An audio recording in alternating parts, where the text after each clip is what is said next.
Marseille. It's understood Newcastle were ready to meet Marseille's valuation of Højbjerg, but the Dane ultimately wanted to remain in France.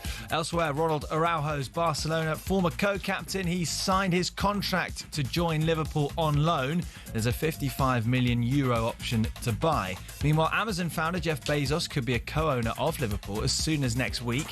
A consortium involving Bezos, Facebook co-founder Eduardo Zaffarin and former QPR owner Amit Bhatia is close to agreeing a 30% stake. UEFA, CONCACAF and the Asian Football Federation have written a letter describing Infantino's World Cup sell-off plan as a fundamental breach of trust and deception. talkSPORT's Henry Winter says the letter reveals that Infantino would now likely lose a March presidential election and that other federations think they can operate without FIFA. Countdown to September the 5th, the Women's Under-20 World Cup, which is going on in Poland. 6 European teams of the 24 there. UEFA effectively saying, UEFA and the other two effectively saying, well, we could run our own version and cheerio FIFA. And he signed for United as Fergie's successor before making a tearful U-turn. And forget about Tonda Eckhart. Jose Mourinho's Chelsea filmed Bolton's training session back in 2005. Both bombshells have been dropped in a new Netflix documentary on the Special One's career so far. And director Joe Perlman has told us Jose was resistant to go too deep into certain topics. Because it would reveal a real character, the real Jose Mourinho, and let that mask slip. There's some amazing moments within the show where he does show some vulnerability and he does show the real human behind Jose, which I don't think he's ever really shown before. There's more as ever at talksport.com. talkSPORT News. Police are looking into whether the man charged with murdering Anne Widdecombe is also linked to a firebomb attack on Nigel Farage's home, and firefighters are battling a huge blaze in Hampshire covering an area the size of 140 football pitches. Emma has more at 4:30. talkSPORT weather with QuickFit. Sort your new tyres this summer at a time that suits you best from the comfort of your home or work 7 days a week with our mobile tyre fitting service. Conditions apply. Another hot afternoon and evening with patchy cloud and sunny spells. A few showers still possible in northeast Scotland. Very warm in the south, fresher in the north.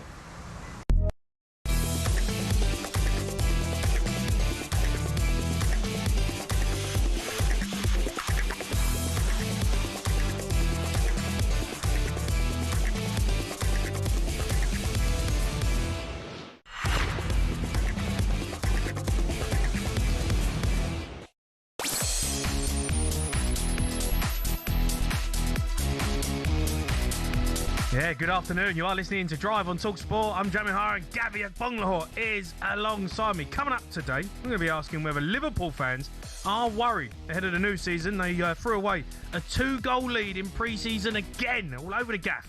We'll ask if all is forgiven between Marcus Rashford and the fans and returns to Man United. He's got a squad number.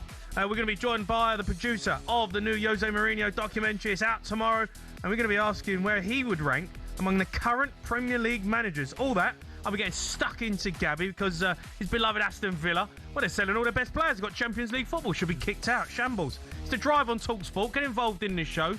We'll take some calls. 03 717 22 3344. Jamie, if you're listening, only one chicken Kiev tonight, not 3. All right, Gabby. Right. How are you? How's it going? I'm all right. I'm all right. I'm all right. What's up, mate?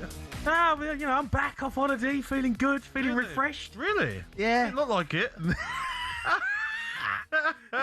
Did you see my ordeal? I know, mate. Yeah, I had a What's up with you? I had a stinker, Gabs. I had a stinker. Obviously, I got food poisoning. I was out there and I got a load of stick, right? Because I phoned up Al and they come on and give me... And I brought the missus out to Portugal. I had 4 days with the boys and we had a few drinks and we had played a bit of golf and I thought I'd have a relaxing week with the missus before the new season starts. Makes sense, mate. So I checked myself into a nice, beautiful 5-star hotel. First day, I said, you know what? 5-star? 5-star, Gabs. You know, come on, that's how we do it. That must be nice. Yeah. Go on then. And we went down to the marina and in Albufeira and thought, you know what, a bit peckish, I have something to eat. They got food poisoning, cheese on toast. It was an absolute stinker. It was in a bad place. A question that a lot of people have asked while you've been away is, you know, when you go to, like, in Portugal, you know, fresh fish. Yeah. I don't fancy some sea bass. Yeah, I know, mate. I mean, like, what? I don't know, yeah, but it's the... What's next? Beans on toast. It was, it was the toad in a hole on holiday. I know, but it was the Brit in me. You know, we all do it. Brits abroad. You gotta let it go, mate. I know. But listen, I'm all for a bit of sea bass by the sea. You know, I'm all for a jug of sangria. I just fancied a bit of cheese on toast. Did you have a Stella as well with it? Yeah. Stella Artois. Carlsberg. Honestly, Gabs, I was in a bad way. And obviously the missus as well. She got it as well, so it was bad. And I couldn't believe it. Spent all this money on a 5-star hotel. Didn't see outside 4 walls of the hotel room for 2 days. Why we go to a 5-star hotel where, you know, the breakfast is unbelievable? Didn't want to pay for breakfast, Gabs. Didn't want to pay. 20 quid Yeah, for the 60 buffet. quid, mate. 60 quid to have breakfast a day. I'm like, what? 60 quid? That's because everyone fills up their what do you call it? Hankies with like extras that they're lunch. muffins and was like- bread and. Oh, $3,500 it was for 6 days, right? It didn't include breakfast. You're joking. How can you not include breakfast? 6 days. 60 quid they wanted. 600 a night, man. So I went and got food poisoning instead down the marina. So you spend £600 a night at a hotel in Albufeira, wherever it is, and then you don't put breakfast on. No, I didn't. That was. up here? I don't know, mate. It was just. It's the principle, Gabs. Principle. You know. Fine margins. Save the pennies, mate. Save the pennies. I was in a bad. Yeah. Over budget. Done all you know. Done all you know in a hotel. Done all we don't, No mate. dough for drinks. Yeah, At the pool with a. To be fair, it done me a favour, the food poisoning, because the missus didn't want to go out for dinner, so it saved me a right few quid. Just add the pool with water out your bag from Essex you brought with you. Got any ice? Water? Oh, mate. Southend Airport water. Honestly, I said to my missus, what, like... Whose idea was it to go to that place? Who do you think? It was my idea, wasn't it? It was my idea, Right, because mate. I was being tight. Yeah. I was being tight, and then... Get the smoked salmon and avocado. Yeah. Let's go have some cheese on toast. Down the old English gaff. I had a stinker, mate. I had a stinker. Honestly, it was bad. And I've not had food poisoning away for a long time, but... No joke. God, it was horrible. No joke, mate. It was horrible, mate. Yeah, And I was getting... People were giving me stick. You can't get food poisoning from cheese on toast. Said. You can. You can Who get... it was. They said that it's very rare to get food poisoning on cheese and toast. Let me tell you, mate. I can tell you now, it was food poisoning. Do you reckon it was the cheese on toast, or was it the plate Adam? I don't know, mate. I don't know. It was. Listen, it is what it is. I felt bad afterwards because I had a message off the owner of the restaurant. You know, when he see like the stuff that gone out and talkSPORT. No, you're out of order. And I was Named and shamed his place. yeah, I was. Listen, it was. You know, it's all. I'm fine. It was all good, well and good. You know. You got a big following, mate. I know. How many people in Albufeira now are going to walk straight past? That's the place where you get food poisoning. I reckon they're going. That's the place that nearly killed O'Hara. Let's go in there. I'll take that all day. Go in there for fun. Finish him off. You ever had a holiday disaster? Have you had a stinker on holiday? Disaster? Not really. Not a holiday. We were talking about disasters on here, and like I had one at, when I was at Villa, where I had my wisdom teeth out.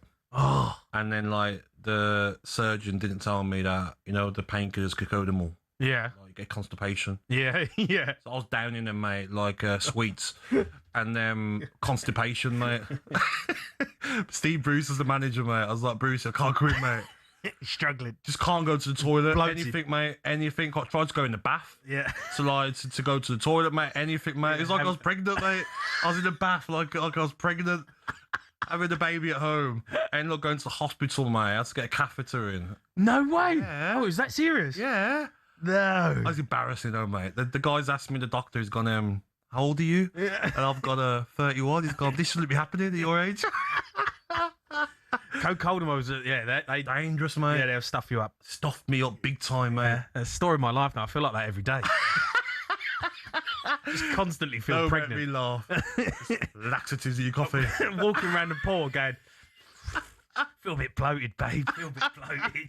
I love you how you are, Jamie. Yeah. I love you like you are. Yeah. What do you mean? What do you mean? What are you getting worried for? You look great. I'm looking around going, I don't know. It's the kids that are the ruthless ones. Your kids will tell you how they really feel, won't they? Yeah. They don't hold back, mate. No, the kids are, you know what it is, when I know I'm struggling a little bit recently, is, you know, the boys come up to me and just give me a slap on the belly. No, we do. You know, like, all right, Dad. Don't make me laugh. Just give you a little slap. In the way. Yeah. First thing in there, that's closest to them. I was like, I need to get going, mate. Do you know what annoys You me? ain't played no paddle, have you? Nah, I can't be bothered, mate. But you loved it. I love paddle. I'm better than you, but I just can't. What happens? You can't stick with something, can you? That's your problem, because you were playing paddle every day and you were buzzing off it. Yeah. And then you just what? Just I prefer golf. Well, paddle's good exercise, Yeah, man. I know. Hour and a half. Nah, paddles, it gets a bit boring, mate. You put paddle court anyway, can't you? But you go and play golf courses all over Europe. They're great. Different Buzzing scenery. off it, you were. Yeah, I know. Nah, you're miles off it. I'll still gotta beat you. stick with it, mate. I'll still beat you. Do you know what annoys me on holiday, though, right? I have to say, anyone Go who on. people that go away on holiday Yeah. in August, you're mad. You're absolutely mad. Why? Because there is just kids everywhere. Next time they get off, mate. Like, the pool was like a creche. It was like a creche. I've got 3 kids, right, and I get it. Oh, mate, I couldn't believe it. It was chaos out there, chaos. And I was sat there with the missus. I'm going, who decided to go away in August? No one in their right mind goes away in August. No one. I can't take it anymore. Yeah. Depends what hotel you're staying in, though. I was at Staying in a kid-friendly the W. hotel. I was at the W. I was thinking that's a nice gaff. Don't make me laugh. That's a good gaff, Gabs. Yeah, the W is decent, yeah. Yeah, I was thinking, top of the range, price out a few. Yeah. We go. This guy, won't be no kids there. No kids. There'll be no kids. We'll Price out a few. price out the kids. It'd be good. Turned up, mate. Don't make Honestly, me laugh. it was like a bus of kids had turned up by the Price pool. out the kids. Don't make me laugh. Absolute crash by the pool. There's nothing worse, is there? No lifeguard. There was no lifeguard by the pool. And I'm thinking, hold on, what's going on here? The lifeguard's the boss of the pool. Yeah. Now, not only is he there for safety, right? But he's also in charge of like the feral kids that are running about. And in the end, I had to make a complaint, mate. I made a massive complaint. So I can't have this. Well, I was close as well, mate, because we're checking this hotel, mate, in Mallorca, and the guy's like, okay, that's the main pool there. Then there's an adults pool only. Yeah. Why on my first day, mate, is there like a 6-month baby in the pool? Nah. Well, So the adults pool. Yeah, so in my mind, I'm like, I don't want to be that guy Yeah. who goes to reception to complain about a 6-month baby in the pool. no, it's gotta be done. I couldn't do it, mate. No, it's got to be done. But it was every day. No, It's not relaxing. unacceptable. I'm like, I don't want to be that guy. Yeah. I can't do it. I was close. No. Imagine No. security come and get the back. I've now become that guy. Have you? I'm now that guy. Turned into a Karen. Yeah, I'm a Karen. Honestly. I am that Karen guy. O'Hara. I will turn up quite happily and say, nah, kids in the adults pool, get out. I was like to Missy, like, darling, they said to us it was adults pool, didn't they? Why is there babies in the pool? Do you know what I mean? Just making noise. Yeah. Noisy, ain't they? Yeah, mate. Kids are noisy. They just do me head in. Mate. Do me head in. It's have their own hotel, shouldn't they? Stick them in their own hotel. And adult-only hotels. Yeah, adult You know what I only. mean? Adults It's only. kids club. It's the way whole forward. hotel's a kids club. Yeah.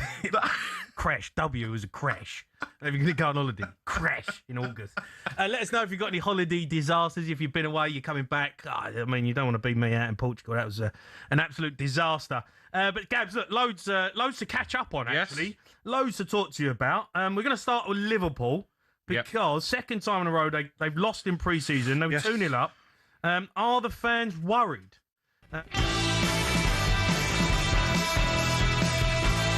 It's Liverpool 1, Monaco 0, and it's Alexander Isak who slots the ball into the back of the net. We cannot sustain the level that we want for all the game. As soon as we've made some changes, players start to get tired, we cannot sustain that level, so we have work to do. Liverpool 2, Monaco 0, and I think it's Alexander Isak again with the final touch. A lot of things to work on for Liverpool again. Players coming back from World Cup. Lexi McAllister only comes back today. And then ultimately, I still think they need strength and depth, and they'll need to bring in at least 3 or 4 signings in before window closes, and the Premier League's only 2 weeks away now. Pre-season is all about minutes. It's about the intensity in your legs. Yeah. It's about keeping players fit, bringing players back from injury. Yeah. There's a lot of moving parts Ariola's got to deal with. And the full-time whistle as well, but it's gone to Monaco. It's finished here at Anfield. Liverpool 2, Monaco 3.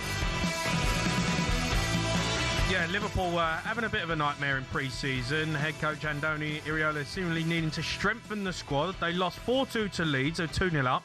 Then they lost to Monaco. This comes off the back of Liverpool. They've agreed to sign Araujo on a season-long loan from Barcelona, but he's always injured. We'll see how he does.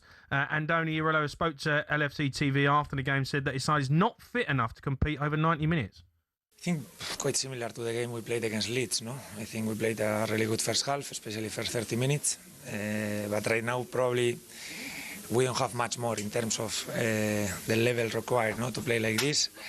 And then they were much better in the second half. In the same way we were better in the first half, they were much better in the second half, and they deserve to to turn around the game, yes.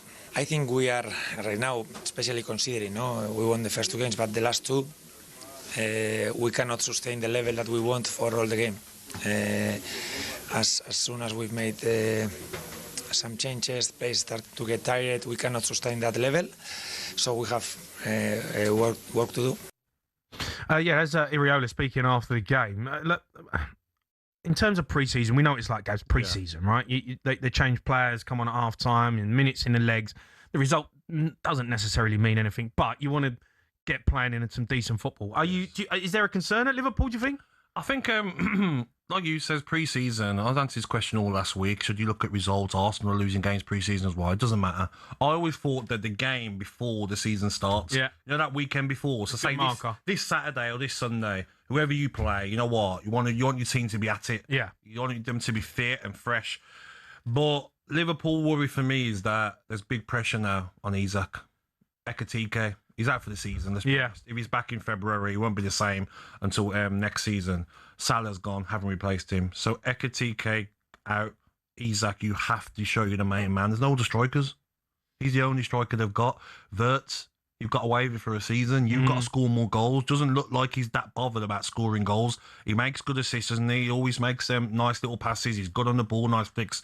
Those 2 players, over £100 million each, they need to be the star players. Well, do you think they need to, but obviously we've seen Liverpool dominate, right, and the team, and Arne Slot come in, the team won the league, and then they've dropped off. But this is a new team, right? What's the pressure for Liverpool? I want to know what Liverpool fans think. Top 4, I'd say, for Liverpool, would you? Is that good enough? I think what you're saying is right in the sense that Liverpool dominated with a team. Now it's Arsenal's turn, probably, a settled side to dominate. Liverpool have got... the unknown. There's no Salah anymore. Who's going to be their go-to guy? Who's going to take that burden on? Maybe Liverpool now. And you look at their defensive problems. Arroyo from Barcelona, we don't know how he's going to do in the Premier League. They've got a young defender who signed, Jeremy Jacquet, 21. Giovanni Leone is 19. Was out most of last season with a bad knee injury. He's on his way back. Then you look at Van Dijk, he's 35 now. It wasn't great last season. It's another year older. Do you know what I mean? Another season. Is he going to be at it as well? So I think you could see a season where Liverpool are fighting for top 4. I don't see them top 2. Don't think they can win the title? No way. Salah's a massive loss, Jay. Is he? No, obviously not last season, Salah. I know. I'm on about Salah in general from Liverpool. You're replacing how many goals? Who's a service to Isak? Yeah, I from know. that right-hand side. I hear you. Do you know what I mean? Yeah, no, I hear you, but it weren't great last season, was it? You think about the team they've got, really. If Isak turns up, he's a top player. Yeah, we need Florian Wirtz, 125 million, whatever. You know, they've got players. They've got the team. Yeah, but I look at... Have they got enough players? Exactly. I look at other teams like Arsenal, Man City, even Chelsea. Their signings have been great. They're Lacroix at the back, great player. Rodgers coming in.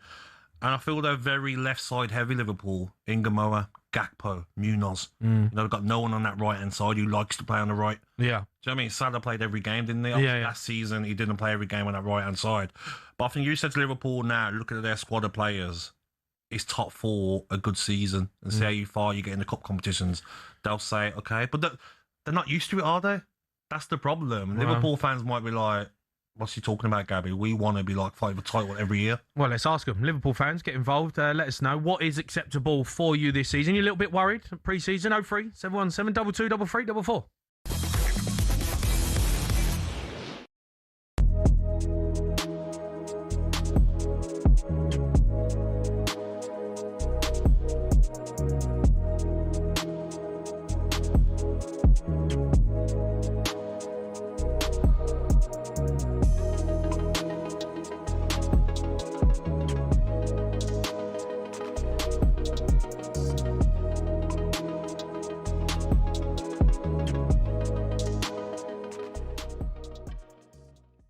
There aren't any options for Marcus Rashford on the table, you know. So there were rumours about Turkey. He's not going to Turkey. I don't care. Mo Salah's gone there, which, I mean, everyone was absolutely staggered by, I think. But he's not going to Turkey. I don't see where Marcus Rashford's options are. He needs to, you know, get on with it and knuckle down. But do you think he'll start? Well, if you was thinking about what United have, and if you think of Cunha and Mbeumo in those wider areas, I think Marcus is going to find it difficult to knock one of those out of the way. because Mbeumo gives the perfect balance off the right side with his left foot, Cunha with his pace. Šeško, I think, gradually started to really get up to speed, and I happen to think with his height and everything else that he possesses, I think he could be a really impressive centre forward for United. So I think Marcus has got it full on to get in the United team. But the thing with him is, the thing with Marcus Rashford that I've seen in the last 18 months he's been out on loan, it's flashes, you see. It's flashes.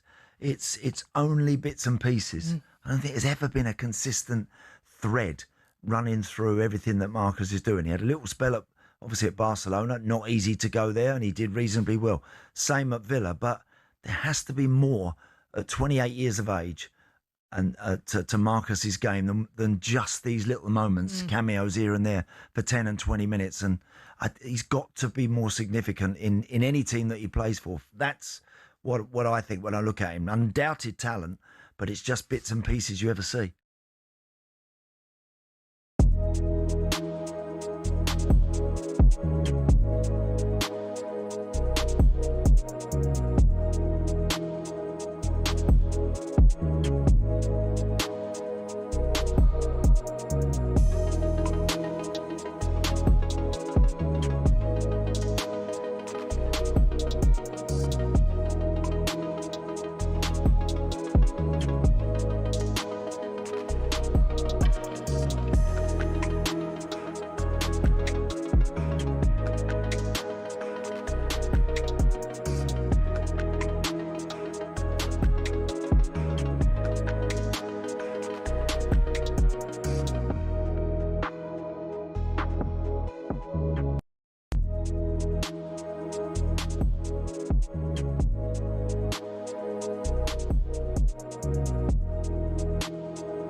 You are listening to Drive on talkSPORT. Me, Jamie and Gabby Agbonlahor in partnership with Giacomo Style and Brands for every man. Still to come, John Batsik, the man who produced a new Jose Mourinho documentary that comes out tomorrow. He's joining us on the show. But now, we're going to take some calls. Liverpool fans, are you worried about the new season? 03 717 22 33 Let's go to Regan. He's phoned us up. Right, Reg?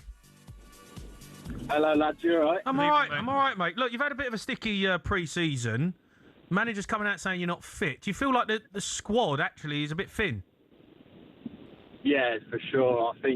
I mean, it feels silly saying that after spending 400 million last season, but I think we haven't. In my opinion, we still haven't replaced Fabinho in the number 6. There's a lot. For me, we need 5 or 6 signings, especially to play the style of football that Iriar plays. What positions, mate? So, I think we need a right back. Yeah. I think we need another centre back. I think we need a number 6. Okay. Right winger. Definitely number 6. Right winger. I mean, it's so concerning that they haven't replaced Salah. But yeah, I mean, if Isak's injured, he hasn't got the greatest injury record, has he? So if he gets injured, where's that goal coming from? So you need a new team? Pretty much. What will Liverpool fans accept this season? New manager, need some time to build his ideas. Is top 4 okay for Liverpool fans this season? Yeah, I think we'll settle for top 4 as long as we could see something building. Okay. I think if we can get top 4 and have a good cup run, a good run in the Champions League, I think personally I'd settle for that. Don't you think that's a bit disappointing, though, Regan? Don't you think that, you won the league with Slot, right? And then you went and spent 500 million. Now all of a sudden it's like, we'll accept Champions League. We get a top 4. You feel like it's a bit of a fall from grace. You won the league not long ago. Yeah, for sure, definitely. I mean, especially after we spent that money, I think everyone was sort of saying, well, we're just going to dominate now for the next couple of years, and it hasn't materialised like that. So we've just got to go again and get behind Iriola and trust in him that he can take us back to winning titles. I like Iriola. I think he's a good man. I think he's a good signing for us, but it might take time. Didn't he have a slow start at Bournemouth, didn't he? First 8 games, hadn't won. Can you imagine if that happens at Liverpool? Oh, no. God, yeah. I think Regan, thanks for your call. I think there's as well, the unknown, isn't it? I know Salah didn't play as much last season, but to not have Mo Salah, your talisman, who's going to take that now? Isak should, but he's right to call it there, Regan. His injury record is horrendous. If he gets injured again, touch what he doesn't, who's the striker? Gakpo, false 9? Apparently they're in for Bacola. I like him. I think he's top player. Do you think he's a £130 million player? Well, if Elliot Anderson's 10, how much they paid for it? 110. Morgan Rogers, your mate, is gone to 117. 117 million. I know. Bacola, crazy, isn't it? Of course, PSG are going to say, well, he's 130 million. He won the Champions League, played in the World Cup. But if you're Liverpool, is that exactly what you need off that left hand side? Probably not.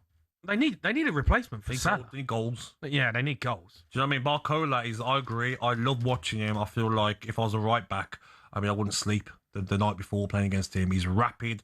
He's 6'2", wherever he is, long stride, quick, but he's not a finisher. The amount of times I've watched him and he's gone through one goal and he'll make the wrong pass and finishes are a bit wild and doesn't finish chances he should do. Liverpool need to be bringing in a winger who's going to get goals, because you can't rely on Isak. You can't. You should be able to. Wirtz isn't a goal scorer. You spent over 100 million for Wirtz, and he's not a goal scorer, mate.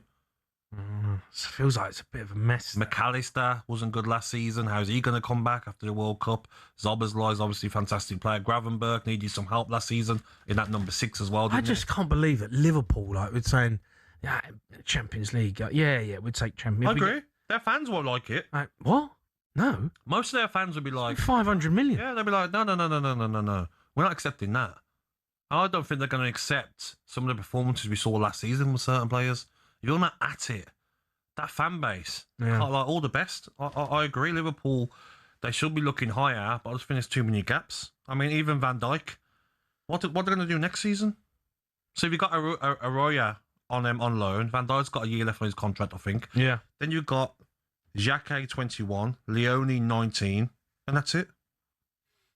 They need another top centre-half. It feels weird that it does feel like they are building a new team. Yeah, they have to. Right back, Conor Bradley, injury problems. Frimpong's a wing-back. He's not a right back. No, he's not. So I'm not having him one bit. He didn't get picked for the Netherlands at the World Cup. Incredible. Yeah. So they need a top right back. Who's out there they can go and buy? All right, get your calls in. We'll take them if you want to have your say, Liverpool fans. We're going to be talking a bit of Marcus Rashford as well. Man United is he's coming back, it looks like. First, though, it's time for No Googling. Yeah, we want to know which player has scored for the most different Premier League clubs. The answer to that and so much more coming up here on Drive on talkSPORT.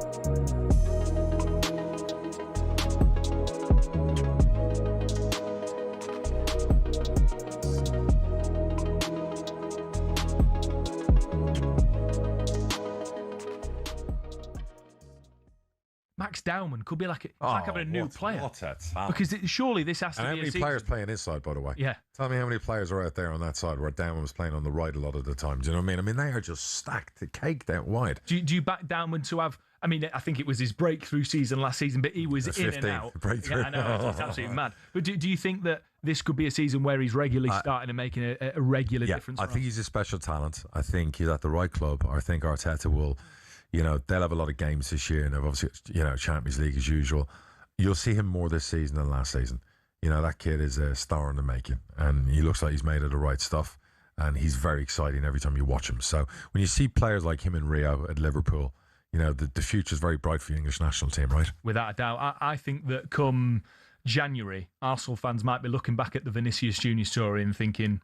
We didn't need him because look at what Max Dowman's doing in the Premier League. Yeah. And I'm not comparing him to Vinicius Junior before people shoot me down. What I'm saying is that in Max Dowman, you have the potential of a world-class talent. And if you continue to nurture him and release the handbrake on the minutes and on the game time, and I know you're protecting him as a young player, but if you do want to play a slightly more attacking, entertaining brand of football, then Max Dowman is the man to hang your hat on because he's something special. No, I love the look of him, but let's not kill the kid either and put too much on him at 15, 16.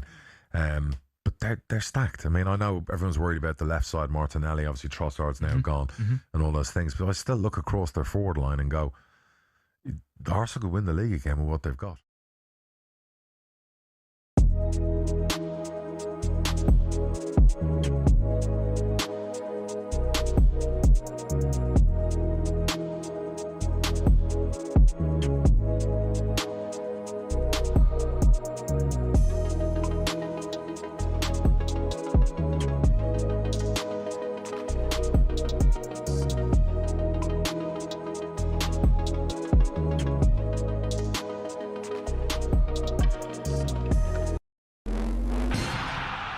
There's a lot of talk about the independent football regulator. Some people love the sound of it, others don't. But what actually is it? And is it going to be any good for the game? In simple terms, it'll be an organisation not controlled by the Premier League, the EFL or the government, which will make sure all clubs are financially stable and don't rip off the fans. The aim is to make sure what happened to Bury, Derby and Reading doesn't happen again. Now, a significant reason clubs go under is because of dodgy owners financially mismanaging the club, but in theory, these should be a thing of the past with the new regulator. They'll be able to use data from the National Crime Agency to perform stronger fit and proper persons tests and can even force owners to give up their stake in a club, which for certain supporters might be a welcome relief. It's likely good news for the EFL. The tension between them and the Premier League over a fair financial deal has been increasing in recent years. As it stands, talks have broken down. The Premier League backed out of recent negotiations, but the regulator will have the power to force through a deal, meaning more money for clubs lower down the pyramid. Now, this might sound simple, but in reality there's concerns this will open a legal can of worms, which could result in messy court cases involving the Premier League and the regulator. Now, that might all sound great, but do we really need it? Some say the downfall of Reading and Bury is an exception, not the rule. So as a whole, the most successful footballing pyramid in world football doesn't need regulation. They say it scares investors who can help grow the game. If those investors go elsewhere, well, the Premier League may no longer be the destination for the best players in the world.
are listening to Drive on talkSPORT. Me, Agbonlahor, and Gabby Agbonlahor still to come. We want your holiday shockers. You had a bit of a disaster while you've been away in summer.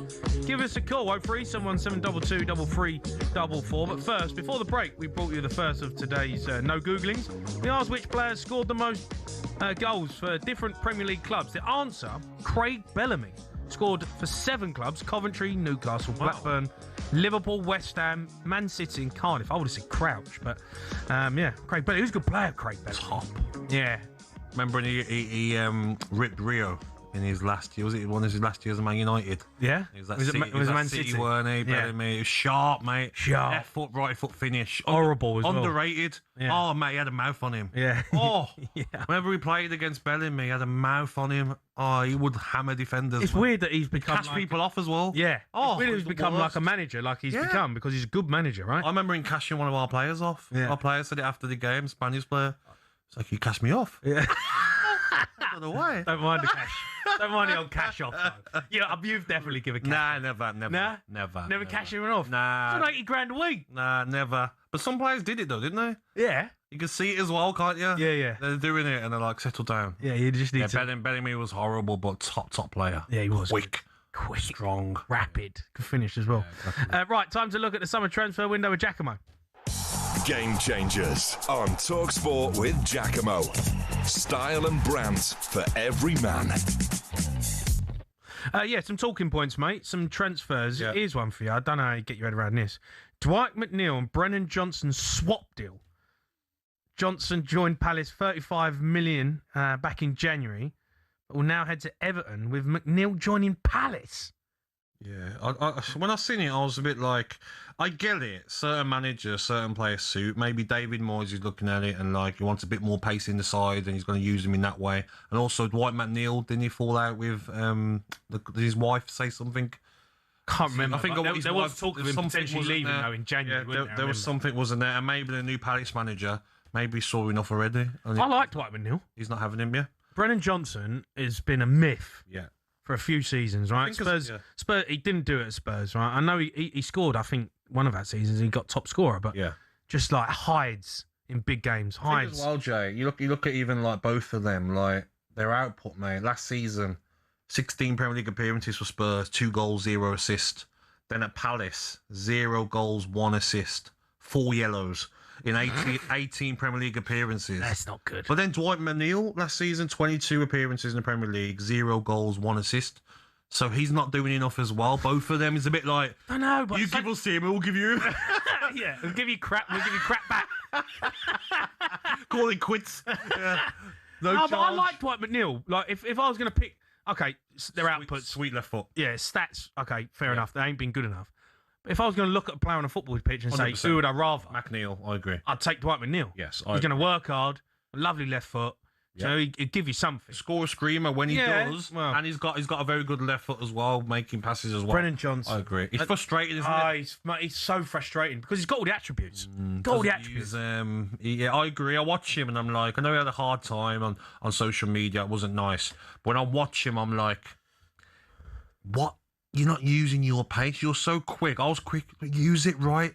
When you get it, knock it past the player at the right time, get a cross in. He always makes the wrong decision. He'll shoot at the wrong time when he'll cross at the wrong time. And like you said, he's happy to get it and pass it. Yeah. And then just like, have a go. Don't give it back to me. Yeah, don't want it. Yeah, don't really want it. So yeah, I guess maybe that's a confidence thing. Maybe David Moyes might be the right move. Maybe just want some more pace in the squad as well. He's got the attributes. He showed it at Nottingham Forest as well. I agree. Spurs bought him for 50 million quid. Rodri looks to be heading to Barcelona now, not Real Madrid. They're holding that for around £60 million, Man City. I mean, that's a snip, right? 60 million for Rodri. Only thing is he's 30 years of age. That's why. Who cares? No, I know. That's why it's 60. If he was 27, 28, and his contract's... He's 150 million if he's 27. Exactly. So Manchester City are probably looking at a player who wants to leave. Don't want to keep players, though. He's been a great servant to the football club. And also that 60 million can go towards Brady, because he's meant to be coming next summer, but they're trying to make that signing this summer. Yeah. The young Moroccan lad, 18 years of age. Yeah. So that'd be a very good replacement with Anderson in there as well. But Rodri's performance at the World Cup, wow. That's a big miss. Yeah. Man City will definitely miss him, that's for sure. Your mob, Aston Villa, what's going on? What do you mean? Sold your best players. What do you mean? What's going on? Now you're trying to get a loan in, Endrick from Real Madrid. What's going on, mate? You got Big Champions players League come to big football. You're football clubs. selling your best players. Absolute shambles. The financial fair play rule. Oh, Spurs bore off. You're not Spurs. Can we put some concerts in your stadium? Well, look, you dig me out all the time last season about Spurs and Beyonce this and Beyonce that. Now it's helped you? Yeah, mate, we got the money. We got the cash. Yeah. Don't make me laugh. You're selling Morgan Rogers. We got no choice. 70 mil. We got no choice. You got Champions League football. What can you do, though? If the rules say you have to sell, do you know what I mean? You have to sell. You should be banned from the Champions League. Okay, but You should be banned. Okay. You sold Tillmans. You sold Morgan Rogers. Constance wants to leave. You can't sell your three best players and then expect to be in the Champions League. You should be kicked out. We've signed some very good players as well. Manzambi from what's funny? Manzambi, star, Swiss international at 20 years of age. Yeah. We've signed João Gomez from Wolves. Scored a fantastic goal the other night against Bayern Munich. He toe-poked it, Jamie, into the corner. It was fantastic. Come on, mate. Garnacho as well, point to prove. Oh, do me a favour. So, mate, we'll be all right. We'll be all right, man. Garnacho. Oh, we've got the best manager in the league. No, I love Emery. But if you ain't careful, he'll leave. Really? Yeah, he'll leave. Why? Because he wants to win. We won last season. Yeah, I know, but Not then the you've league. sold your best players.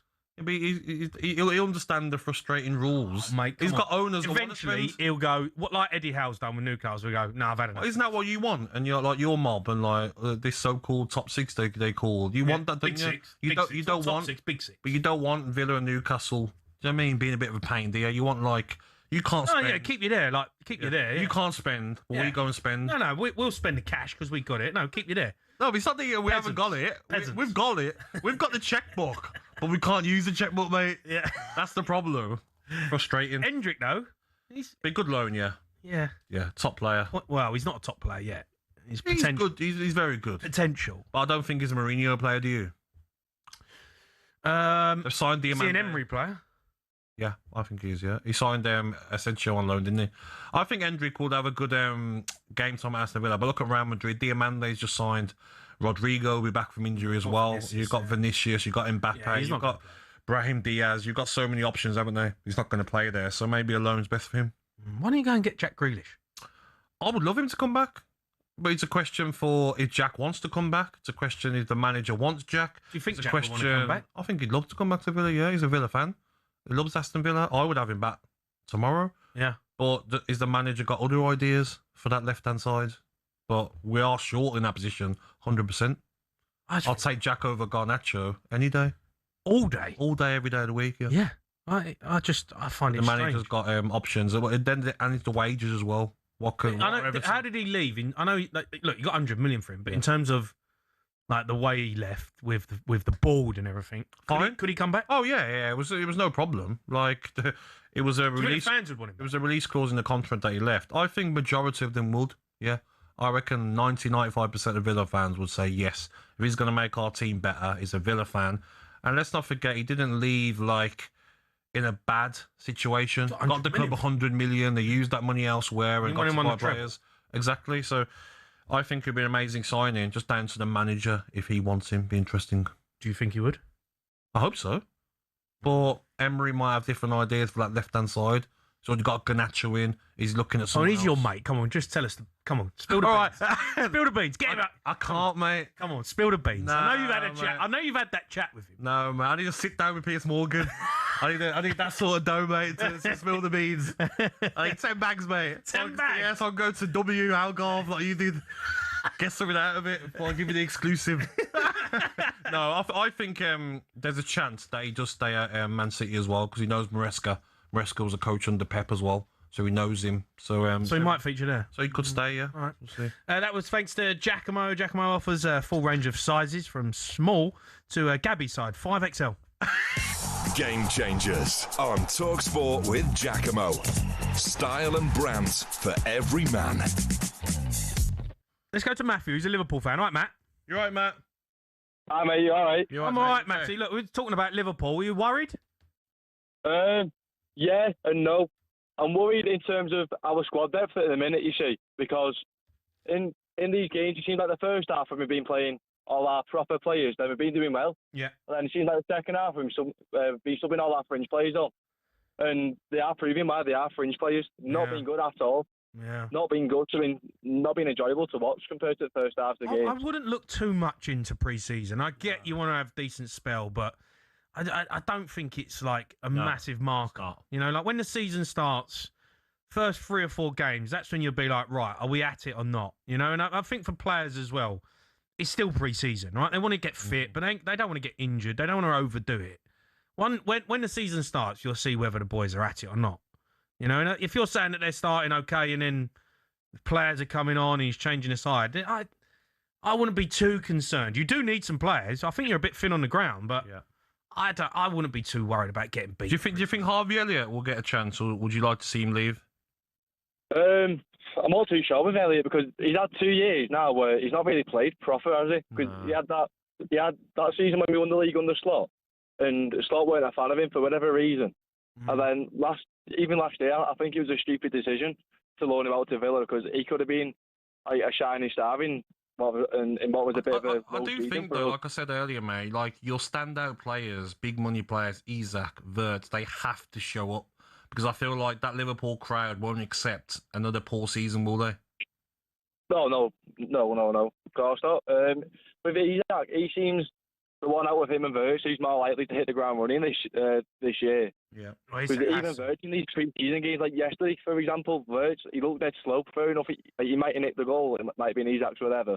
But even still, he just looked dead slow and a bit like sluggish. And what I would say, is that I remember that last game. We used to always play, mate, at home, Villa Park. We played Inter Milan once, Fiorentina, the Saturday before the season starts. Yeah. And the manager, Martin O'Neill's, always say, like, this is your last chance. Yeah. Get everything you need out of this game. Yeah. You got this, you're 90. Most of you are going to play 90. And then you knew you were going to start the first game of the season. Yeah. The starting team in that game. So that's the game on Liverpool fans. I want to know, maybe we can find out from Bill what game they've got before the season starts last week. Yeah. That's where you take a lot out of it. How are you playing? Pre-season, I always was like, I want to be fit. I don't want to get injured. I want to get there. I want 45, 60, a couple of 90 minutes. I remember I was gaffer, right? Billy Ricky. I had the best pre-season, right? Honestly, we signed a whole new team, put right good team together. 6 games pre-season, 6 wins, battered everyone, beat West Ham, beat Boreham Wood. I'm thinking, here we go, O'Hara, manager of the season. I'm like thinking, let's go. Lost first 4 games of the season. Did you? Yeah. Did you get sacked? Yeah, binned. Did he only give you 4 games, the owner?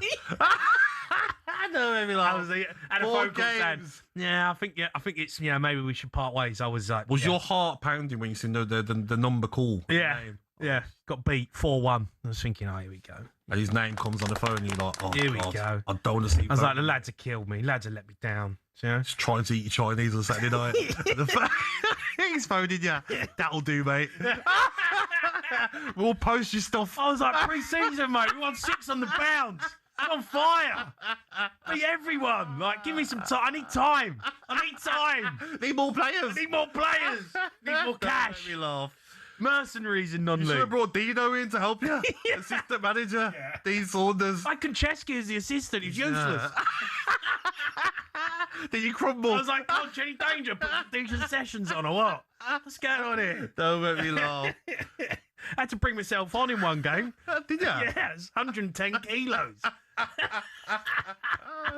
right, keep your calls going in. Liverpool fans, want to hear if you're ever going to talk Marcus Rashford as well. 03717 22 3344.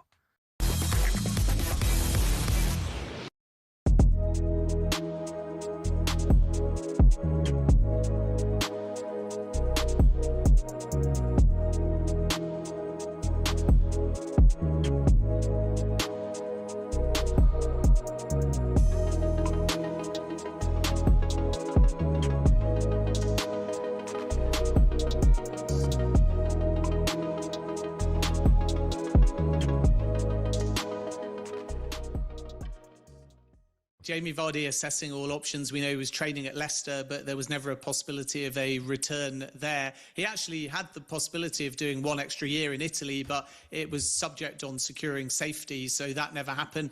And now he's a free agent, and West Ham may be opportunistic to this possibility. At the moment, those close to Vardy say that he's had several options, including from the MLS as well, and is basically just assessing. And don't forget, West Ham are starting to become well stocked in terms of sources of goals. goals because Manor Solomon will complete his transfer to West Ham from Tottenham today. £5 million, £2 million in add-ons. He's got permission to undergo a medical as well. So Vardy, I think, is going to take his time. And for free agents, they're not bound by the deadline day. They can sign at any point. So let's see whether West Ham decide to move. But I'm told by those on the player side that Vardy is going to think very carefully before making his next decision. Did I see Troy Parrott? West Ham are trying to get him as their main striker, the Irish boy. Yeah, that's possible as well. I mean, It's there's a quite great a high signing. valuation, and rightly so, because he ultimately has been in excellent form. Ajax have added a couple of attack-minded options, but they were there for a little bit as well. And I think Parrott and West Ham could be one to watch. But when you kind of compare the two, you've got Parrott in form, younger, more expensive, Vardy, free agent, but still a relatively high wage, you would imagine, as well. So it wouldn't surprise me if West Ham had one more, and that's maybe where these Vardy links come from.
Listening to Drive on talkSPORT. Me, Jamie O'Hara, and Gabby Agbonlahor. Keep your calls in, Liverpool fans. Want to hear from you and talk about your season. A bit of Rashford coming up as well. But now it's time for this.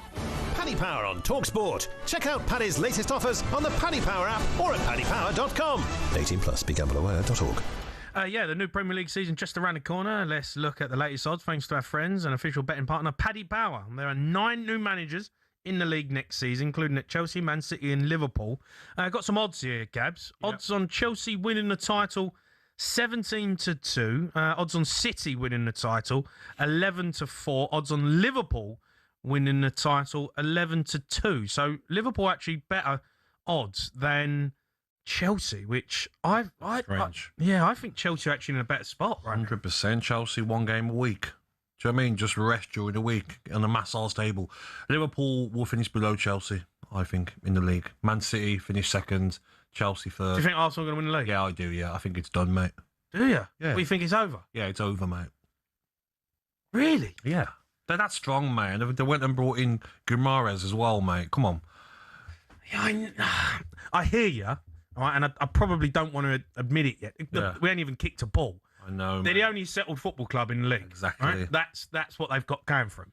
But you don't know. Like, new manager comes in. Alonso might just go, unbelievable. Do what he done at Bayer Leverkusen. Maresca. Yeah. You know, everyone's going, you're going to be a drop-off from Pep. They might go bang. You know, you don't know. You can't say it's over before it started. Do you know what? I'll just look at each team and I'll look at Maresca. Okay. how much did Pep Guardiola get out of that Manchester City side extra? Do you know what I mean? It's the unknown. Is he going to fall out with players? Maresca, he's going to get the best out of Foden.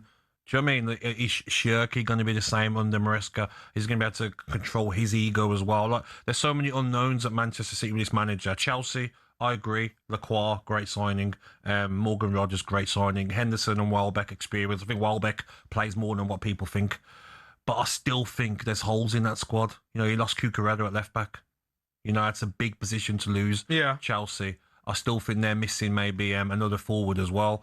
I look at Liverpool. You spoke about them just the problems. I don't think Liverpool can win the league, but exactly. I think Man City and I actually think Chelsea could potentially.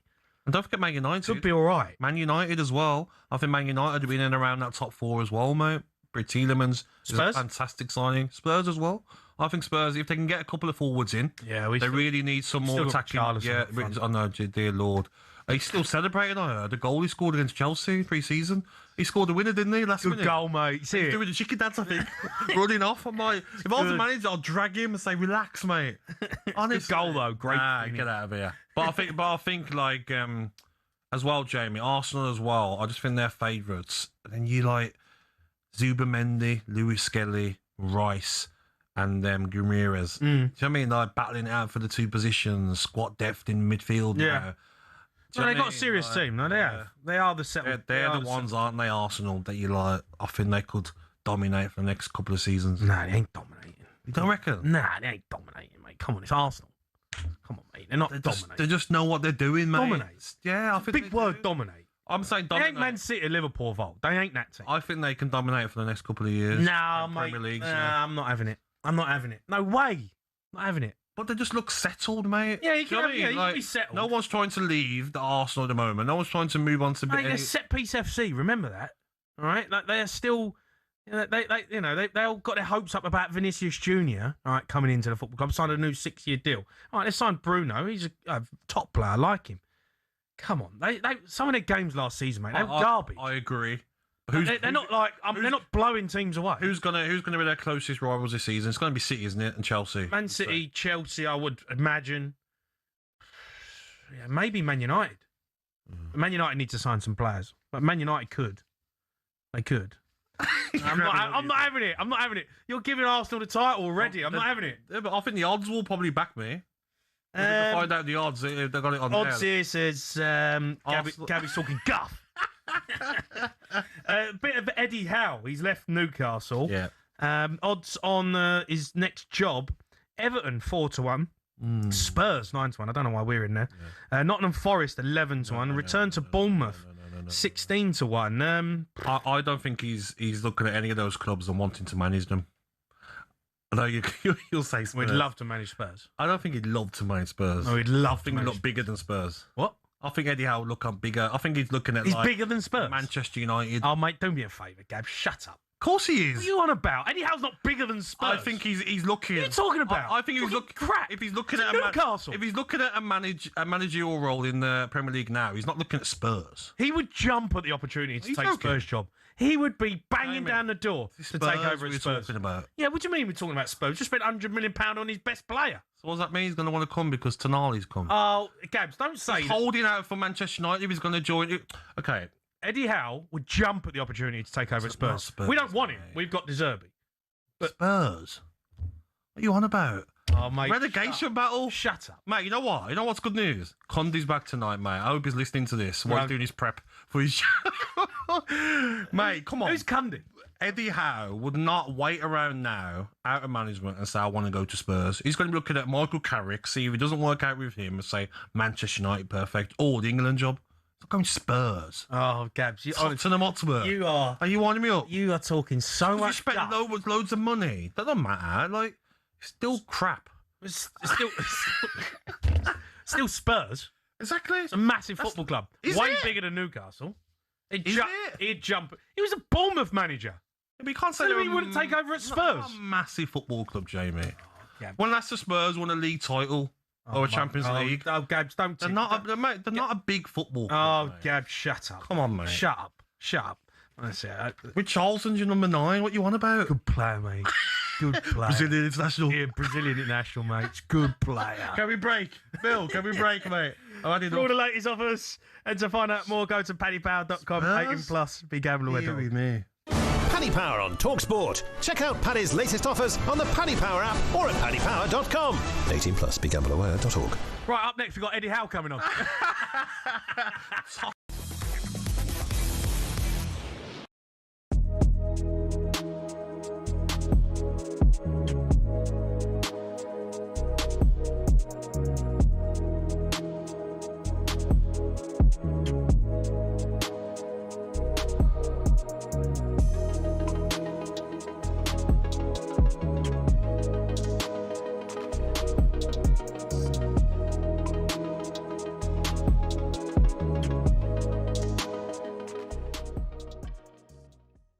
I totally got going for Vinny Jr., but I don't get going for just another one. And not Barkla. There's lots of reports that I don't see Barkla at the sort of levels that others do. Clearly, 145 million. I don't see having him a laugh. I don't see him at anything like that sort of money. I really don't. I think he is way behind Kvaratskhelia and Desiree Doué. Personally, I think they're far better players.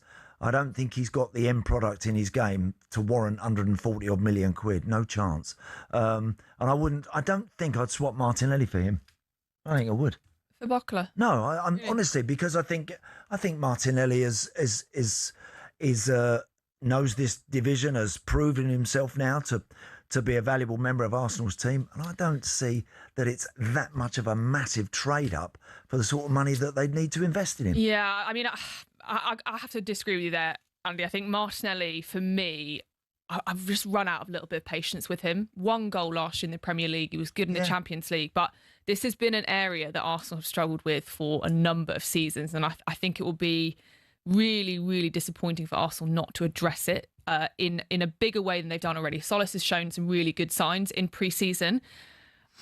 I'm putting my eggs in the Barkla basket, but maybe I'm just not going to pay 145 million pounds for him. They're just not. I don't. You know, if that's what, and okay, there'd be some negotiation available there, but seriously.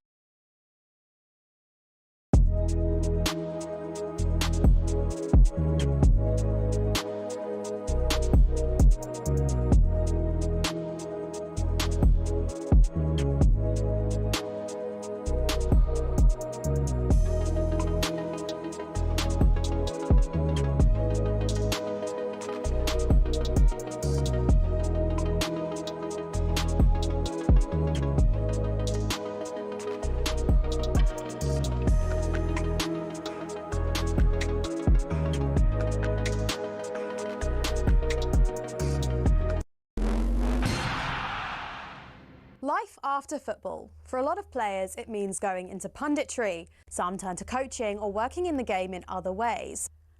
But what about the rest? Some former footballers turn their sights away from the game, and there are a few big surprises. First up, from rainbow flicks to pancake flips. Ex-Chelsea and Southampton defender Ken Monku switched up his footballing career to buy a Dutch pancake house. Next, Everton legend Thomas Gravesen swapped out the high stakes of the Premier League for those of the poker room. Turned out the Danish international was pretty darn good at poker. He racked up a reported £100 million from his Las Vegas adventures. Remember former Chelsea goalkeeper Petr Cech? Turns out football nets weren't the only goals he was pretty handy in front of. After retirement, he became a goaltender in ice hockey. Same skills, very different surface. It's not all glamour for ex-pros, though. 1966 World Cup winner Ray Wilson set up a very different kind of business. He became an undertaker after he retired. Finally, not many people can say they've won both a World Cup and starred in an Oscar-winning film. In fact, there's only one person in the entire world who can say that. Frank Leboeuf had already begun acting on the side while he was playing football, and his biggest role came some years after his retirement when he landed the part of a doctor in the Stephen Hawking biopic The Theory of Everything. To be honest, with all the dramatic diving in the game these days, there's probably tons of ex-pros who've got the acting skills to make it in Hollywood.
You are listening to Drive on talkSPORT. Me, Jamie Hart, Gabby Agbonlahor, still to come. John Batsik, the man who produced a new Jose Mourinho documentary, comes out tomorrow. He will be joining us. Now, though, Marcus Rashford is back at Man United, but are the fans ready to forgive him?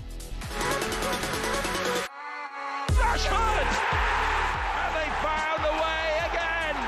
Marcus Rashford! What does the future hold for Rashford? My understanding is that he ideally would still like to leave. United still not particularly happy with the hierarchy there. I'm just surprised teams haven't bid for him. He's 28. Is it the wages? It's all a bit of a mess, isn't it? Considering, being a Manchester boy, you don't really like to see it. Get him gone. Try and do a commercial deal that makes sense. When he was at Man United, I think he'd lost a bit of love for the club, to be honest with you. He didn't really want to be there. Yeah, Marcus Rashford has been given a squad number 14, as he returns for pre-season. Sean Dyche was on the final word yesterday alongside Majestic, said that Michael Carrick could get the best out of Marcus Rashford if he does stay at the club.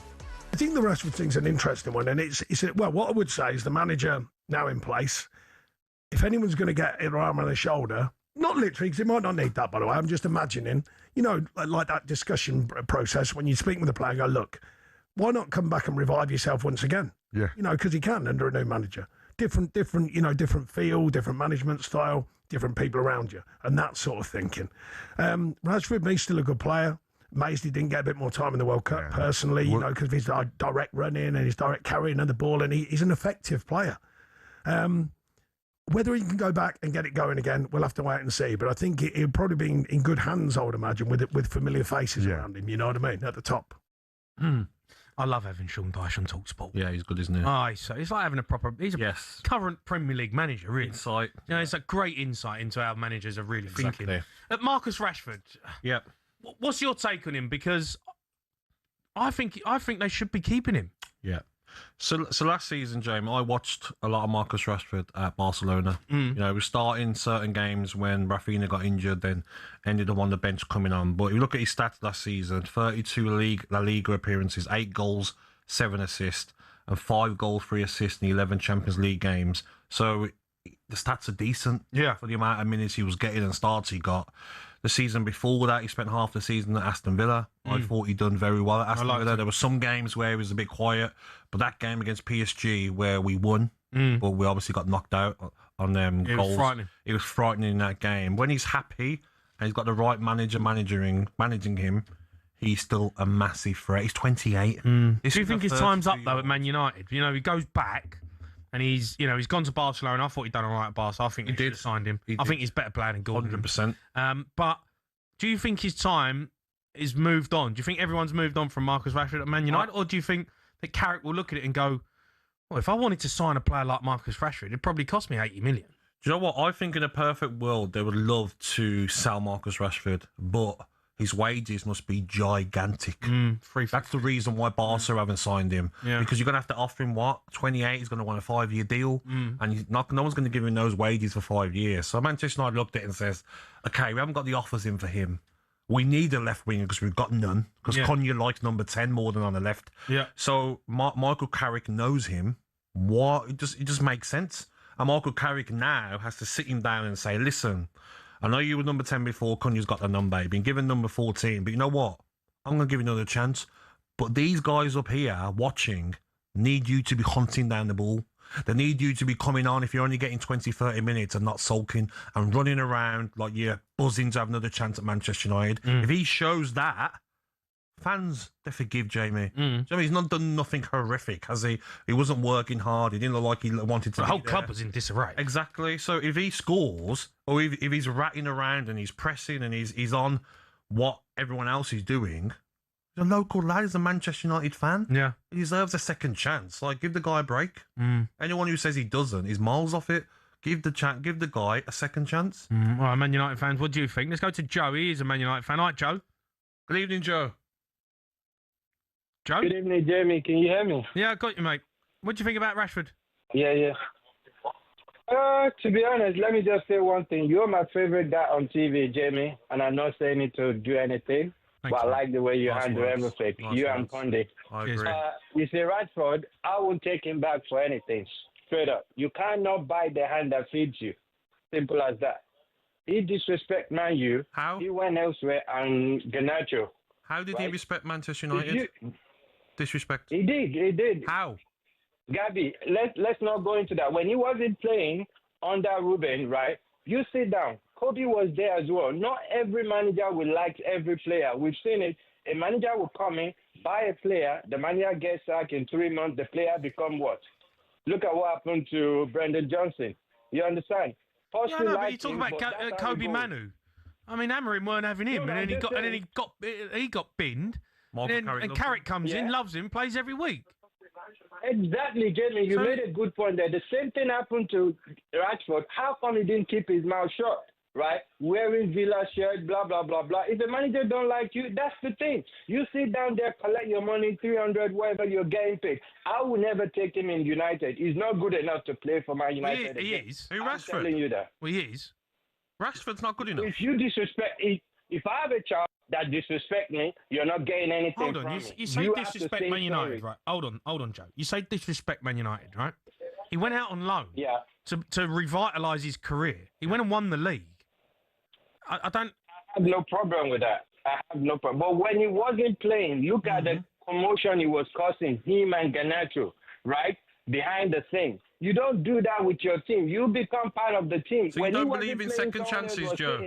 Joe, no second chances in your life. You've got to apologize. If you're gonna be my girlfriend, you disrespect me. I'm not taking you back because you're beauty. Go and sell your beauty to the commercial, right? You've got to say sorry to the fans and put down. I'm telling you, it's a fact. And put down your ex or whatever. When he was messing around, he was the first person to go on social media. I know, but the ex wants to come back, mate. The ex wants to come back. She loves you. I don't. She wants to come back. The She loves ex, you, Joseph. You gotta. What's she got to do, Joe? Me as my ex. Pardon me. What's she got to do? She wants back. She wants back in. It's going to come. And and you gave her a chance. You've got the squad number. It's going to make a spag bowl, mate. Your favourite. You've accepted dinner. Listen, I respect it. 2-3 years ago, he was like number one, and we signed him and gave him 300k extra per week and whatever. You should appreciate that. Man, you made you who you are. You know one thing I love about you, Jamie? You would die for Spurs. I've seen it in you. I saw it on Sky TV when that guy, the manager you had who lost his dad, they told him he's going to take the next match. You wanted to say it on TV. I watch you on Sky. That's how passionate you are. So I agree, Joe. Jamie's so passionate. He loves Spurs. He bleeds Spurs, but Rashford comes back. He works hard. He runs around. He scores goals. He's part of it. Is that not enough to forgive him, Joe? You forgive not just on what you do. You've got to say sorry. Gabby, if I come to your house, 1 minute, Gabby, if I come to your house, disrespect you in front of your family and walk away and come back and bring you some nice trainers and say, let's go and play football. Nice trainers. If they're Jordans, mate, I'll forgive you, mate. I know, mate. Some nice Jordans out there. Or some Asics. So, Joe, I'm your ex-missus, right? I want back, right? Joe, listen, I've been away. Yeah. I've had some time to think, all right? And, I've had some time apart. We've gone our separate ways. You see, I love you and I want to come back. She loves you, Joe. I want to be involved in your life. They won't do it again, Joe. As my ex, right? Yeah. No, they will. I'm telling you. If you let someone score free, they'll be like, okay, I've done it. They let me score free. Let me do it again. You understand? Your ego's out of control, Joe. Your ego. It's not my ego. It's not my ego. It is what it is. And one more point I need to make. Ugarte needs to leave Man United. That guy, it's not a player. I'm sorry. I'm better than him. I'm telling you, 100%. I would die on my life. I think your ex-missus might be. Mate, bring the ex back, Joe. You're a harsh man, Joe. Yeah, you're harsh, mate. You got to open, it's second chances. I think he's a school teacher. But I'm not saying don't take, but apologize to the fans. We pay for his wages. The people who go to the stadium, I pay for Sky over 80 pounds a month. But you're going to be paying for his wages if he sat on the bench and he don't go. You're going to be paying for him anyways. You might as well play him. I don't mind. What's going to happen to his career? He will be ruined. But who cares? That ain't your career. Who cares? Apologize.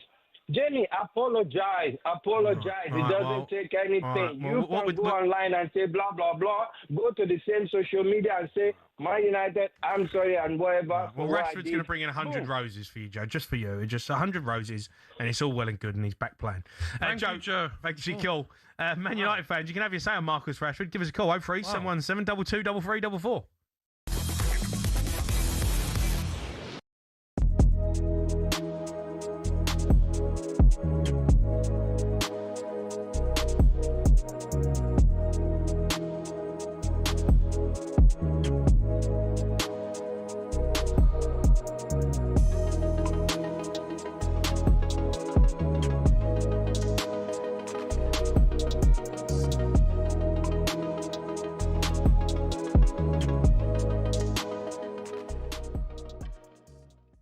so far this season, you've got Jeremy Jacquet from Rennes. Yep. And then you've got Victor Munoz from Osasuna. Yep. Obviously, Araujo's on his way, Barcelona captain, high-profile signing. Yep. But it just feels to me that maybe because of this transition post-Klopp and the failed project last season under Arne Slot, not the season before, maybe Liverpool are in flux in terms of who they are right now, in terms of identity and their playing identity. No, I hear what you're saying. And look, it's the media's job to point these things out and come up with some kind of thesis on why Liverpool haven't won a title for 10 months. And I smile while I say that. But here's the reality. They're still the most successful club in England. Yeah. They're a world-known club. Everyone knows them. If they want someone and they can come up with the money, they can attract players. Somebody going to Real Madrid over Liverpool, I'm not losing sleep about. A French person going to Paris Saint-Germain because he's basically French and he's live near Paris. Again, that's not a club issue with Liverpool. We will make signings in this window. Areola will instill an identity. It'll be an identity that will be exciting for the fans to watch. I saw a lot of Bournemouth games last year. Any fans who haven't, go watch them. Yeah. They're young, they're quick, they're dynamic, they never stop pressing, they never give up. If he instills that at Liverpool, and it'll take a minute, it will be exciting. We might not be up there at the start challenging for a title, and it depends how far Arsenal or Man City get ahead, but don't write Liverpool off like that this season. Yes, we're a few pieces missing. We've got the defensive cover sorted now, apparently. We'd love a central midfielder. We'd love a right winger.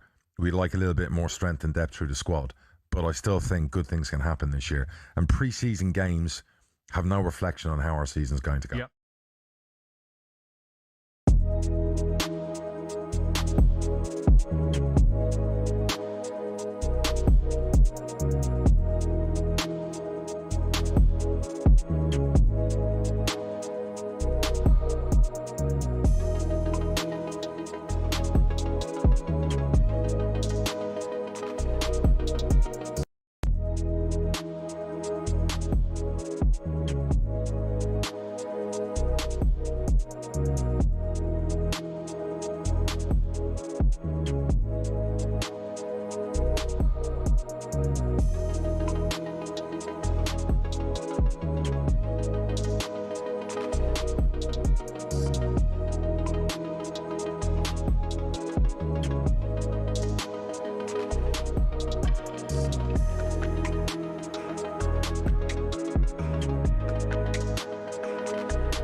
You are listening to Drive on talkSPORT. Me, Jamie Hart, Gabby Agbonlahor in partnership with Giacomo. Style and brands for every man. Still to come. We'll be asking where Mourinho would rank among the best Premier League managers right now. But we want to hear from you, United fans. Marcus Rashford back at the club. Has that ship sailed? Let's go to Jordan. He's a United fan. All right, Jordan. Good evening, Jordan. Yes, boys. How are you, Jordan? You good? You okay? Yeah. You right, mate? Yeah. Good man, good man. I just think, what was that guy speaking about then? Honestly. Like, he's literally, like, Rashford is arguably the best talent United have made in the last 15 years. Yep. Why would you not open him arms back to him? He improves the team instantly as he comes in. We've been playing Dorgu and Cunha, but don't get me wrong, Cunha's a great player, but he's not a left winger. No, he's a He 10, really isn't. He's a down the middle player. I like Dorgu, by the way. And Rashford, yeah, you know what I do as well. Like as I say, I go to all the games, and he's a great player. He's not a left back Dorgu, he definitely isn't. No, I liked him when he put him on the left, the wing. Well, that's it. He's definitely a winger, and we can all see that. But I just think you Rashford wouldn't is have like... Rashford back at the club. Yeah. And you need options as well now. You got Champions League. You know, he done well in the Champions League last season, didn't he? 5 goals, 3 assists in the Champions League. We're not we're not signing anyone, are we? We're not going to go and sign a left winger for 70, 80 mil. So why don't you go and bring someone in who's actually done it in the Champions League last year, has consistently done it every single season. He has had off seasons, and I get it when people say like, oh, you know, he was in a bad place, he didn't want to train, but Amorim didn't want to play him. It was obviously a really bad place at the time at United where the spotlight was on everything. But and Jordan, I'm not a Manchester United fan, Jordan, but I did notice that, like, you know what I mean, he wasn't running around, he wasn't pressing, he wasn't celebrating goals, he wasn't happy, was he? Something wasn't right. If he does, when he's going to be given a chance now, he has to smile, he has to enjoy his football, he has to press, he has to do everything that the Manchester United fans are going to love. Then the ones that haven't forgiven him will forgive him, won't they? I don't think there's anything about forgiveness. I think you're daft if you're saying that we need to forgive him. I think more than anything, we need to forgive him for how we treated him when he left. The guy's a legend at the club at the end of the day. He scored over 100 goals at United. He's literally Manc, born and bred. We've got nothing. He's got nothing to forgive United about. We need to forgive him. We need to forgive him for how we treated him. And that's just how it is. I just think it's daft everyone saying that we shouldn't have him. But at the end of the day, he instantly improves the squad, he improves the team, and he's proven in the Premier League to be a goal scorer and in the Champions League and on an international level. So why would you not have him in the team? All right, Joel, great call. Top man. Let's go to Luke. He's a United fan. All right, Luke. Luke will agree with us, Luke. Good evening, Luke. Hi, mate. You okay? Yeah. All right, mate. Go on, what do you want to say about Rashford? Me personally, I think definitely key for me is the player for us with Champions League. We're going to need it. Say one player gets injured, we haven't got that depth there. But me and my friends, obviously, it's like a split amongst United fans. Some want him and some are like, oh, his laziness, his attitude. Saying stuff about his family selling off away tickets and stuff like that. There's a bad vibe around him on that side. But there's no question there's a playing ability. Yeah, I think when I said forgiving the previous call, I mean like the performances that he was putting in, and he wasn't happy, was he? You heard Paul Scholes and the Manchester United legends talk about it. He just didn't look happy. So he's coming back now and wanting to be. But you know, some people won't forgive that. People would give their right arm to go and play for Man United, and when they see Marcus Rashford, who's on 350 grand a week, he's not strolling about. Yeah, he's not. Whether you're happy or not, whether you're whether you like the manager or not, right? You're playing for Man United. Yeah, you can't get away with strolling about the pitch. And I just think there'll be managers out there, or there'll be fans out there who will go, no, sorry, I'm not having it. And the problem he's got, Rashford, 3-3. the one moment that he don't run, if he does come back, they're on him, yeah. They're going to be on him, right? You're going to be on him. So I just think there's got to be. He's got to have a positive attitude, though, because he's not going to start straight away. If he comes on in 15 minutes, he's got to make that impact straight away when he comes on off the bench. And the thing with him, if he comes on, he's lazy, he's sulking. What impression does that send to the fans? Exactly. But he's not done nothing crazy bad, has he? That people are like, we can't forgive him no matter what. He didn't take his shirt off and throw it, did he? I mean, people have done. What do you mean? He done what? Yeah, no, I'm not saying. Players have done that in the past. He's not done nothing bad, has he? No, you take your shirt off and throw it at the manager, or throw it on the floor. People don't forgive that. Exactly. But, he's still... For me, I just think he's still a top player. Yeah. He didn't want to come back, though. That's another thing. He didn't want to come back. He wanted to stay at Barcelona. So do we want a player who doesn't want to play for the club? That's another part of it as well. But bigger club, though, aren't they, Barcelona? I think he's a top player, but there is obviously questions of his attitude. And if his attitude isn't there, then he shouldn't have any. The best thing that can happen, Luke, for Rashford and Man United is he brings him back, or he brings him on first couple of games of the season. He scores. Yeah. Exactly. If he gets a couple of goals under his belt, all's forgiven. Goals, smiles. Everyone will forgive a player if they start scoring goals. Yeah.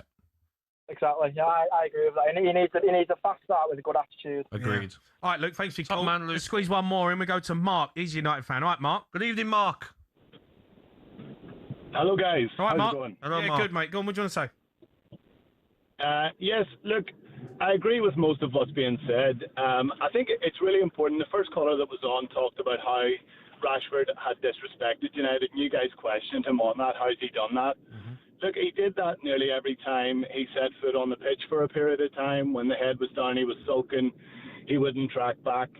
And also, there was I think it was an Instagram post he put out where he thanked just about everybody. He basically thanked his dog, but the only thing he didn't mention in the post was Man United. Listen, that's the club that made him who he is. And look, I don't want to rattle on too much, but I will welcome him back. Yeah.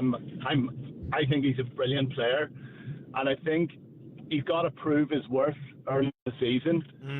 I would love him to apologise to the fans. I think it would be the right thing to do. However, it doesn't look like he is. And what does he need to apologise for, though?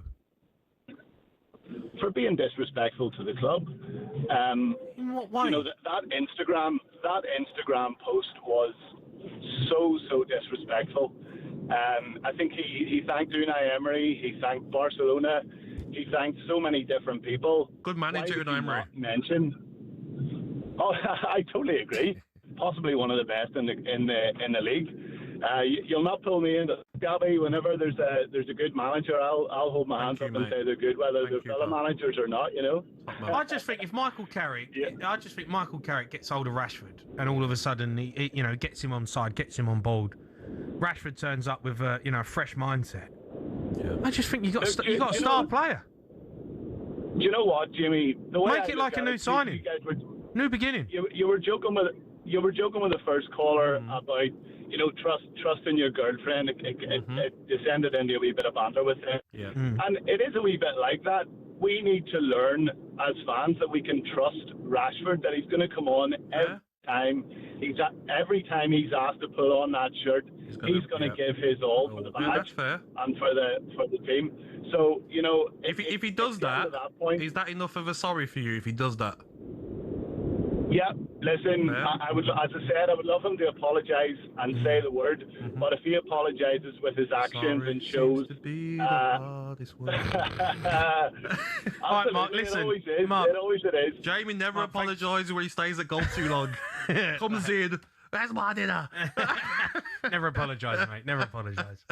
Right, still to come. We're going to be joined by the producer of the new Netflix doc, Jose Mourinho. I can't wait for that. It's going to be amazing. But first, it's time for No Googling. We want to know which player has Marcus Rashford combined for the most goals throughout his career. The answer to that, so much more, coming up on Drive, right here on talkSPORT.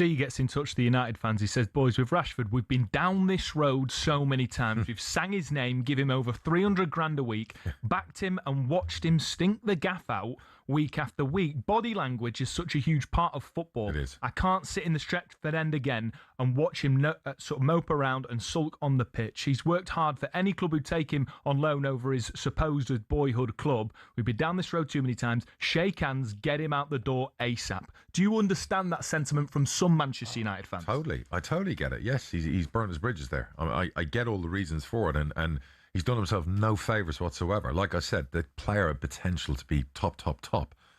Really, it's time to buy him a giant mirror. It's like, look in the mirror, son. Barcelona didn't want to buy you for 30-odd million. That's a drop in the ocean for a club like Barcelona. Nobody in the Premier League allegedly wants you either. So I don't see any, I said recently maybe Tottenham should sign him, but they're obviously not getting the bids. So you're already at one of the biggest clubs in the world. Like, at some point, when does the penny drop? Because your next contract's not going to be 350 grand a week. The Saudi money looks like it's going away. I ain't sure Turkey, somewhere he's going to want to live. Yep. So where are you going after this? How old is he now? He's still, he's in his prime. So he's really got to figure this out and buckle down, or he's going to become a 31-year-old nobody, who basically his career is dried up and finished, in a few years' time. So really, maybe they're going to motivate Marcus Rashford. Maybe that will suit Man United. But I agree about the body language. I agree everything that happened before, and he ended up with a massive contract that they can't get out from under. So I don't think the people at United, the powers to be, will fall for that again.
perhaps the most feared run of holes in golf. Each year, it claims the tournament hopes of many, with balls hitting bunkers and water traps aplenty. But why is it so fearsome, and where did it get its name? Just the thoughts of holes 11, 12 and 13 at Augusta National gives the likes of Rory McIlroy and Jordan Spieth the shivers. McIlroy hit 3 over and Spieth hit 4 over in their final rounds to blow their hopes of a green jacket in 2011 and 2016 respectively. But did you know Amen Corner's name is inspired by a jazz song from 1933? American sports writer Herbert Warren Wind, on the left here, wrote about it in 1958, referencing the song shouted in that Amen Corner when describing the run. Hole 11 is a par 4 over 520 yards with a green guarded by a pond and bunkers to the front edge. 12, perhaps golf's most famous hole, is a par 3 over just 155 yards. The green's guarded by Rays Creek at the front, more bunkers and azalea bushes ready to punish the smallest error. Then there's the 13th that teases the hook shot over the trees. It's a dogleg par 5 over 545 yards that's inviting for big hitters who want to reach the green in 2. If you want to win the Masters, you have to keep your score down around Amen Corner.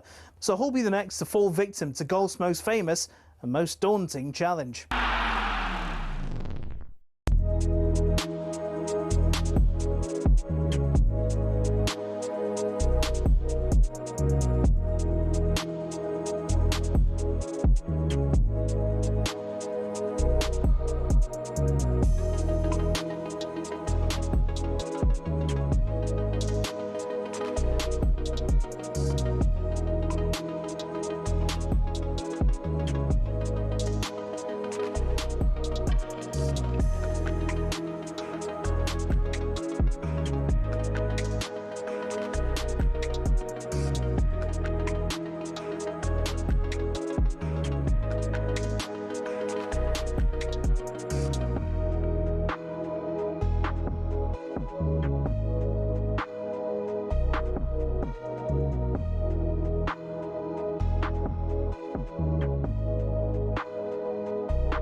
There you are, listening to Drive on talkSPORT. Me, Jamie Hart, Gabby Agbonlahor alongside me. Before the break, we asked you which player Marcus Rashford has combined with for the most goals throughout his career. The answer is, of course, Bruno Fernandes. 26 goals. Could be teaming up with him again. Now, Jose Mourinho is the subject of a brand new 3-part documentary out on Netflix tomorrow. And in it, he makes a pretty big revelation. When I left Real Madrid, I signed with Manchester United to go to Manchester United after Sir Alex. He was offered a job, yes. I sat him down and explained, the situation. And as far as I was concerned, he was accepting. And then within hours, it changed. I was, of course, very flattered because Man United has an incredible appeal. When I say Real Madrid is the biggest club in the world, I have to say that Man United is very, very close. But one thing is love for football, and another thing is love for a certain club. I think this is more powerful than love for football. And fundamentally, after Real Madrid, I needed to feel that I'm loved. Wow, huge news coming out of that. Jose Mourinho was in line to replace Sir Alex at Man United back in 2013. Let's get more on this. So we're joined by the producer of Mourinho. Comes out on Netflix tomorrow. Cannot wait for it. John Batzik joins the show now. All right, John? Good evening, John. Hey, guys. How are you? Yeah, good. John, cannot wait for this documentary. It's going to be amazing. Been waiting for it for ages. And just talk us through how the documentary come about and what sort of access did you have. How long did you get to film? How far did you go back and how far did you go up to? So it came about because I guess about 3 years ago, Jose and his team decided that he was ready to do and wanted to do the definitive documentary about his life and career.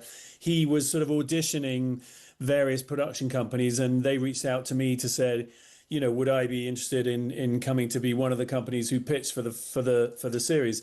I'd made the Beckham series, and I'd made Sir Alex's film with him. So, and I made a film with Boris Becker and a film with Andy Murray. So I guess they knew about some of my work.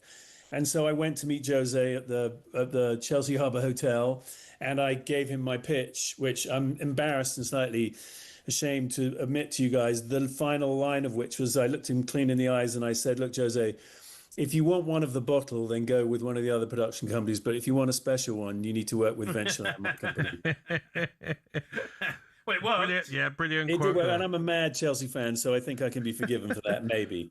What was he like then, John? Because you must have been around him a lot on filming this documentary. What was his aura like that everyone talks about? Yeah, listen, in answer to what you said, Jamie, as well, we spent a lot of time with Jose over the next 2.5 years. We filmed in Rome with him, in Portugal with him, in Istanbul with him, in London with him, multiple times in all those places. Gabby, you know, he's everything you'd expect him to be. He's terrifying, charming, funny, charismatic, you know, complex, and we got to see all those aspects of his personality, you know. But again, for me, particularly as I said, I come from generations of mad Chelsea fans, it was kind of extraordinary and amazing to be in his company as often as we were. But you get the rough with the smooth, you know, and there were certainly, that's how we experienced him.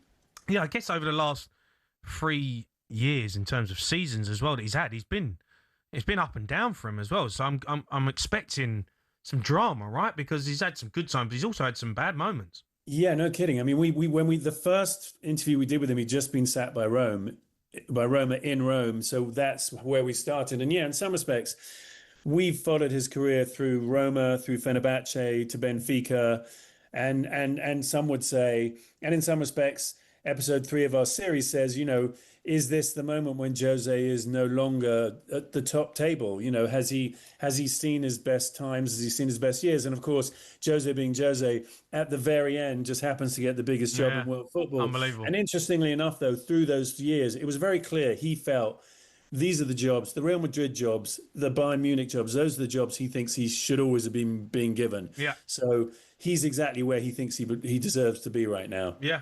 Yeah, there's a reason why, isn't there? That Florentino Perez just said, enough's enough now. I'm just going to go for Mourinho. You know, born winner. Even you talk about his time at Roma, he won.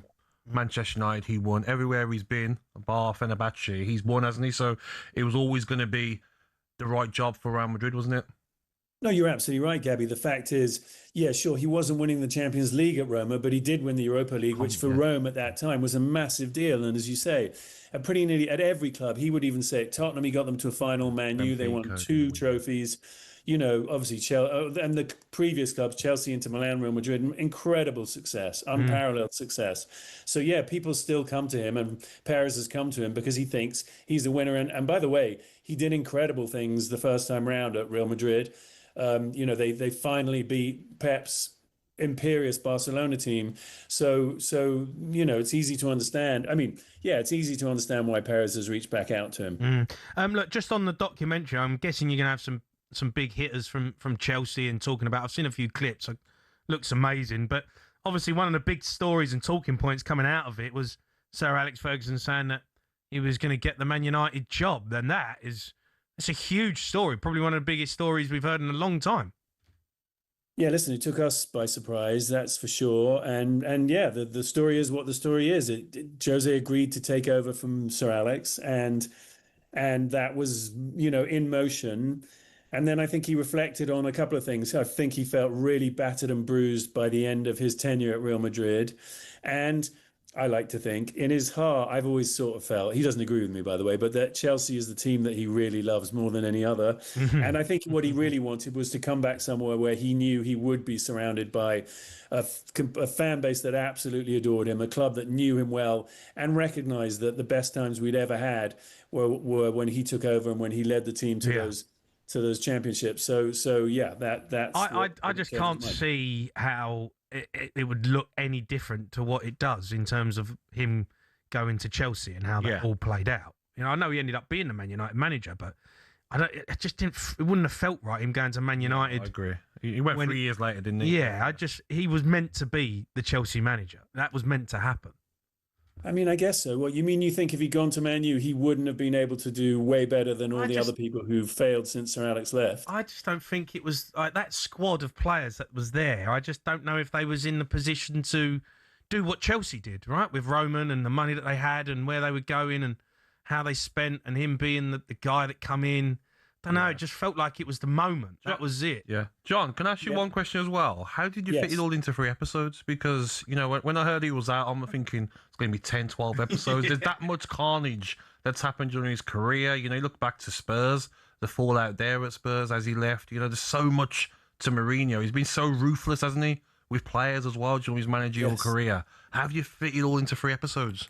I mean, Gabby, I guess at the end of the day, we figured that the big focus of the series should be Porto, Chelsea, episode 1, Inter Milan, leaving for Real Madrid, episode 2, Real Madrid and Chelsea again and Real Madrid in episode 3. And we touch on Man U and we touch on Tottenham. But I guess the truth is, from a footballing point of view, those came and went without, with less fanfare than those other big chapters in his career. So ultimately, we decided that we were going to put it all into the 3 episodes and tell it as succinctly as we could.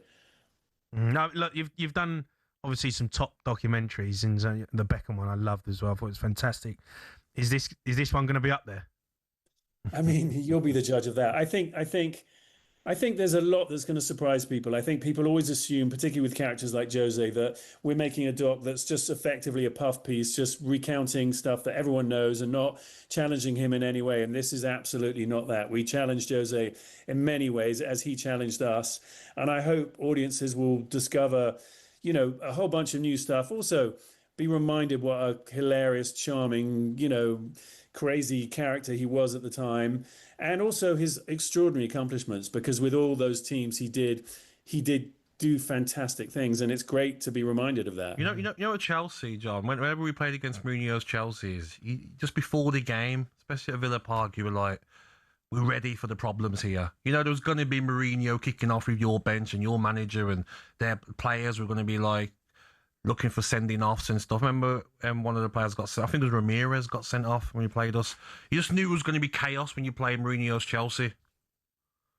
I mean, that's true. That is true. As a fan, to be perfectly honest with you, I never quite understood the need for that when we were the best team I'd ever seen in my life, and at the same time being called the enemy of football. It always struck me. I always thought, it seemed a bit unnecessary, but the truth is, that's when and how Jose thrives the best. He thrives in that chaos. He gets his a mentality within his team that means they thrive within that chaos.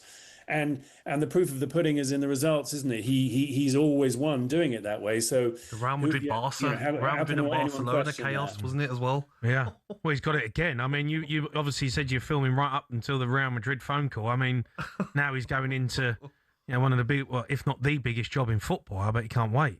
Yeah, I mean, listen, we're all sort of on the edges of our seats, aren't we? What do you think? I mean, he's got Bellingham, he's got Mbappe, he's got Vinicius, he's got some big egos in that changing room. He's got the legacy of Real Madrid.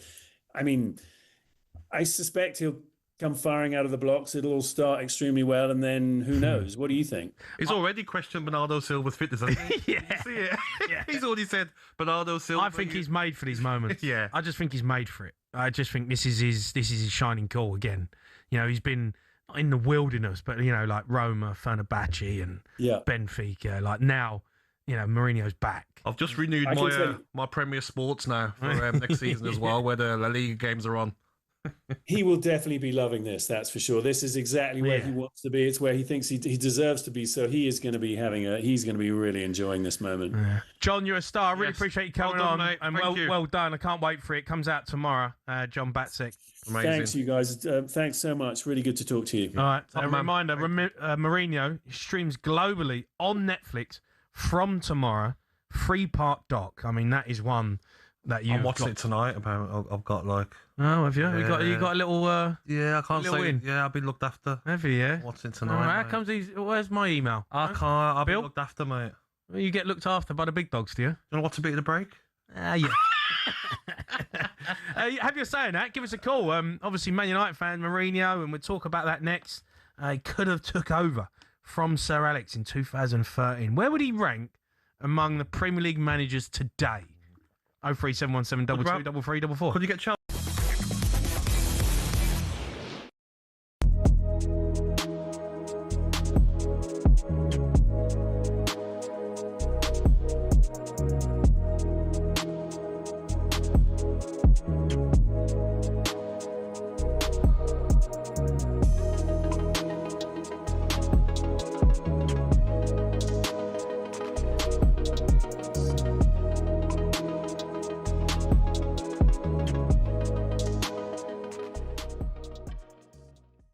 I know Salah didn't play as much last season, but to not have Mo Salah, you know, your talisman, like, who's going to take that now? Isak should, but he's right to call it there, Egan. His injury record is horrendous.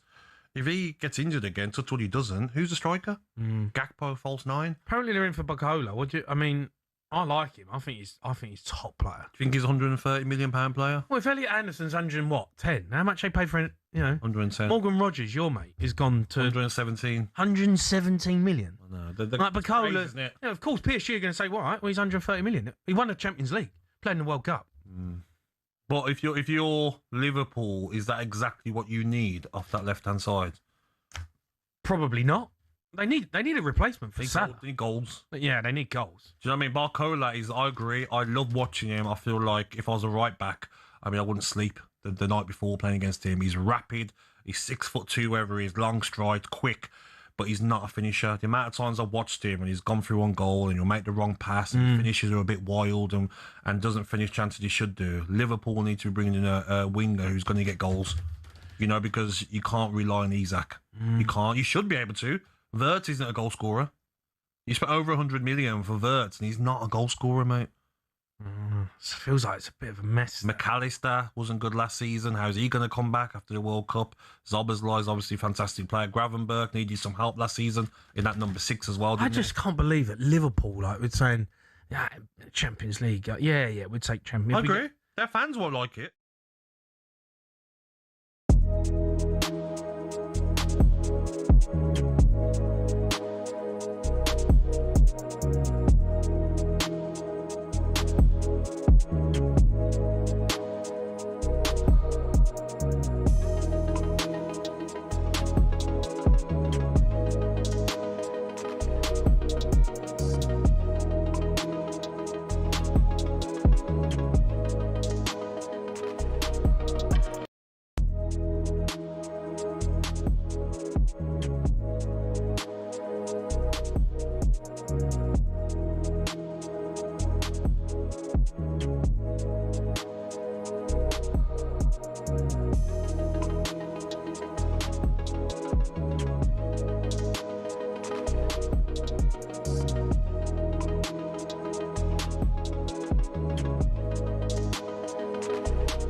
You are listening to Drive on talkSPORT. Me, Jamie Hart, Gabby Agbonlahor, in partnership with Giacomo. Get fresh looks and great brands from Giacomo.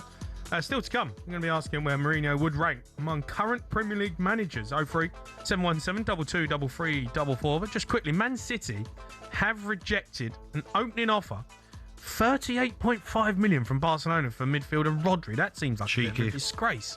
38 million? 60's fair. Yeah. Because he's one of them that plays till mid-30s minimum, doesn't he? Well, he don't have to run about, does he? Yeah, another 5 years at the top.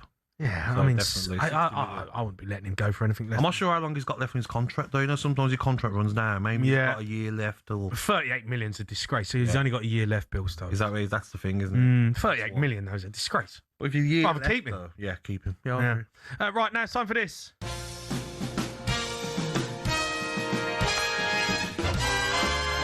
Yeah, rest of Talk Sport. Oh, we called it the best of Talk Sport on here, right? As we nicked it on the Sports Bar, we do it as well. It's we're running through some of the highlight moments from across the station.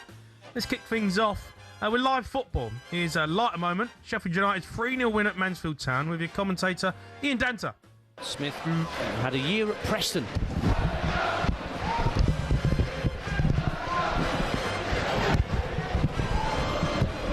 Do excuse me. Knocked the headphones off my head trying to swat a wasp out of the way. Hello, new season. Happy summer. I think that's the Ali Pally wasp who's come to get me because I keep criticising him when he turns up at the darts at Christmas time. Top commentary as always from Dance, eh? What a Red Bull to sleep with me. Typical Blues fan. Put a Red Bull to sleep. You can't say that about Dance. Typical Blues fan, mate. Miles off it is. Danter. The old bugs, though, mate. Be careful of the bugs. Dangerous, mate. They're out and about. Yeah, I chased a few yesterday at the house. What's the weirdest thing you've seen at a football match? You know what I'd say? I'd say I was at Manchester City game once and all the fans were just taking photos. Zero atmosphere. So many tourists just taking photos and turning around, not watching the game. Yeah. I thought that was quite strange. Yeah. When you go to Spurs games, maybe similar, but in the park, everyone's just watching the game, It's not a... Game's gone, mate. Game's gone. Tourist, mate. What's the biggest animal you think you could beat one-on-one? Oh, ooh. B1. Oh, good question. Maybe a baby lion? Not a proper lion. A baby lion? Baby one. What do you mean? Like a kid lion. You think small one. You think you can beat a baby lion? A small one, yeah. What do you... how old? How old? 5, mate. 5? Yeah. Fly kick, mate.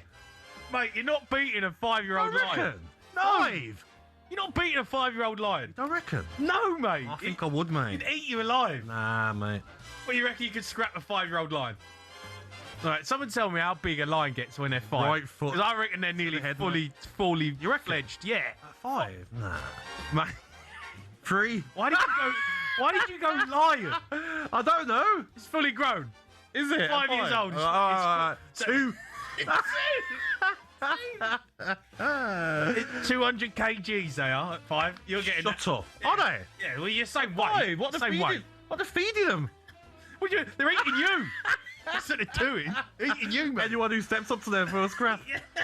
A reminder, talkSPORT Network is your home of the EFL. We've got great commentary from Ian Danter. We bring you live commentary. Wolseley Blackburn this Friday evening, 7 p.m. That's a biggie. Over to Jamie Sports Bar co-host Jason Cundy. Here he is explaining his sleeping attire. Sometimes a t-shirt, just a t-shirt. What? Nothing below, What? just a t-shirt. We just got a t-shirt. Yeah. No, you don't. Weird? Is that weird? That's well weird. Is it? Well, you just wear just a t-shirt, nothing on. Just a t-shirt. Just half a ball hanging around. Hold on. There's not a lot to hang out, mate. Hold on. No, that's got. You can't. Now, do you not go? Okay. Scandalous. So you can't just wear a t-shirt and nothing underneath. No, but nah, mate. That's unacceptable. But What do you sleep in, Joe? Well, I'll just wear boxers. Just a pair of boxers. Don't take them off. Nah. I do. What, you sleep naked? Yeah. Nah. You feel free. Nah, I don't. You can just enjoy your dreams. No, I don't need to be feeling free, mate. Really? Nah, I don't need it. Nah, I don't need it. Don't want to be free in bed. Nah, nah. I used to, but not anymore. Not anymore. Nah, it's too. It's some baggy boxes. Bit baggy, mate. You know, you got the. Don't make me It's laugh. not a great look, mate. Yeah. It's not a great look. When I was shredded, you know, in 2009, Walking around Marbella. Yeah, I wouldn't mind just walking around in nothing, you know. But now you don't want to be seeing take me it off, I naked in agree. the house. What do you wear? I said no. Just think. What you're naked? All off, mate. Full commando. Everything off, mate. No problem. Really? Even when you go and get a coffee in the morning, Come on, all mate. off, mate. You're 40 years of age. I know, Put some clothes on. No, horrible sight. Cundy, I can't. When he tells me, right, he wears a t-shirt with nothing, just a t-shirt. Just limping around the house. Like, How are you finding married life second time round? It's good. It's good. What's good about it? I love it. Yeah, it's Just so I easy. know. Life's easy. In what way? No drama. Does it change? No ag. Does it change when you get married? No, nothing's changed. I mean, nothing's changed, but it's just nice to bit of security. Nice to be secure, isn't it, mate? Yeah, just it's easy now. I'm 40. I'm nearly 40. I got my 40th this year. So. Any clauses in the contract? Yeah, maybe a few. Got to be 10 years before you divorce me. Yeah. Minimum. Houses in.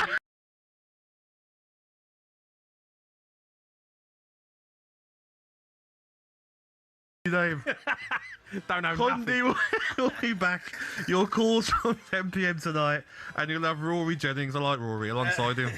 Don't make me laugh. Right, of course, you can find all our shows on the TalkSport app. You can swipe between TalkSport, TalkSport 2, Dust. all of us on sister stations. You never miss a moment.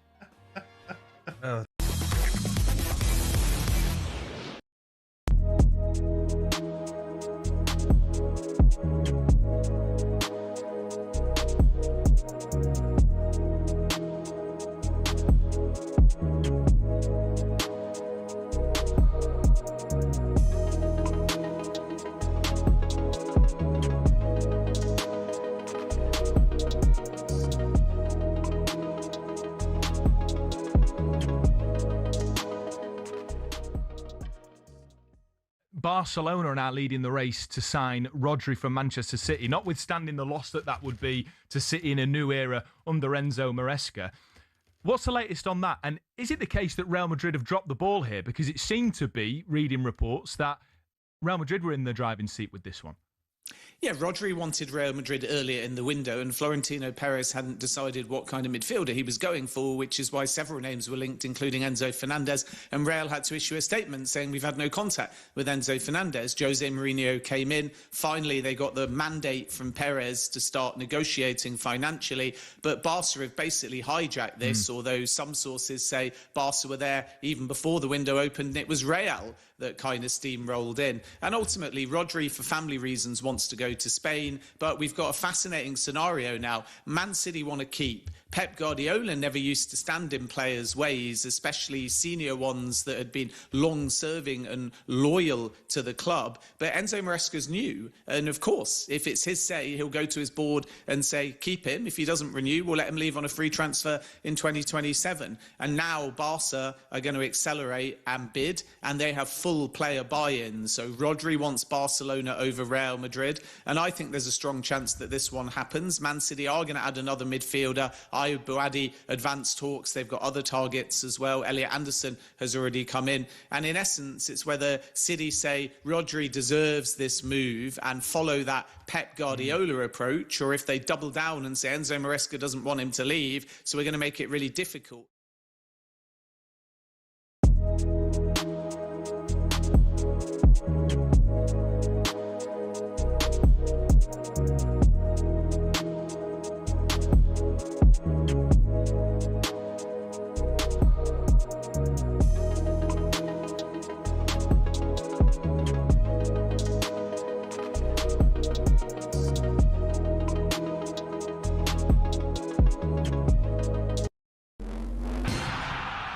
Monaco, Singapore, Las Vegas.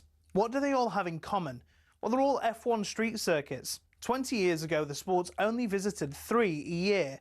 From 2026, there'll be 10, despite the actual racing often being worse. So why? Why are there so many street circuits? Cars racing past the Casino Monte Carlo is one of the iconic images in all of sport. But in the last few years, it's been joined in the Street Circuit Club by the dazzling Grand Prix on the Las Vegas Strip, in Miami, Azerbaijan and others. And there's no sign of the trend slowing down. The streets of Madrid have also gotten involved, and there are conversations about Grand Prix in the capitals of Thailand and Rwanda. But fitting them in means we said goodbye to classic circuits like Hockenheim and Imola, angering fans who are still packing out the European tracks like Spa, the Hungaroring and Monza. And these generally produce more wheel-to-wheel action than street circuits too. At Silverstone in 2025, there were a total of 26 on-track overtakes. At Monaco, 4. I'm an F1 enthusiast. Even I struggle with that. But it appears to be a good step. In 2025, there was a record 2.3 million strong viewership for the Monaco Grand Prix in the US alone. Meanwhile, for the British Grand Prix several weeks later, 1.5 million tuned in. So why are we seeing this drive towards street circuits? Well, no prizes for guessing. Money. Formula One demands a fee of between $20 and $60 million for the rights to even hold an event. In total, including sponsorships, it's believed officials in Saudi Arabia pay almost $100 million for their race. The huge fees are possible because of the street track's city centre locations, as people staying at hotels at inflated prices and tourist sites brimming with visitors mean the cities rake the cash back in when the race comes to town. So it makes financial sense for Formula One and the cities, but will it cost the sport in the long run if F1 races are too boring? After all, nothing beats the roar of an F1 car as it flies through the forests of Europe, or mechanics watching a storm coming across the humid Asian countryside. Take that away and, well, you may as well just watch American IndyCar.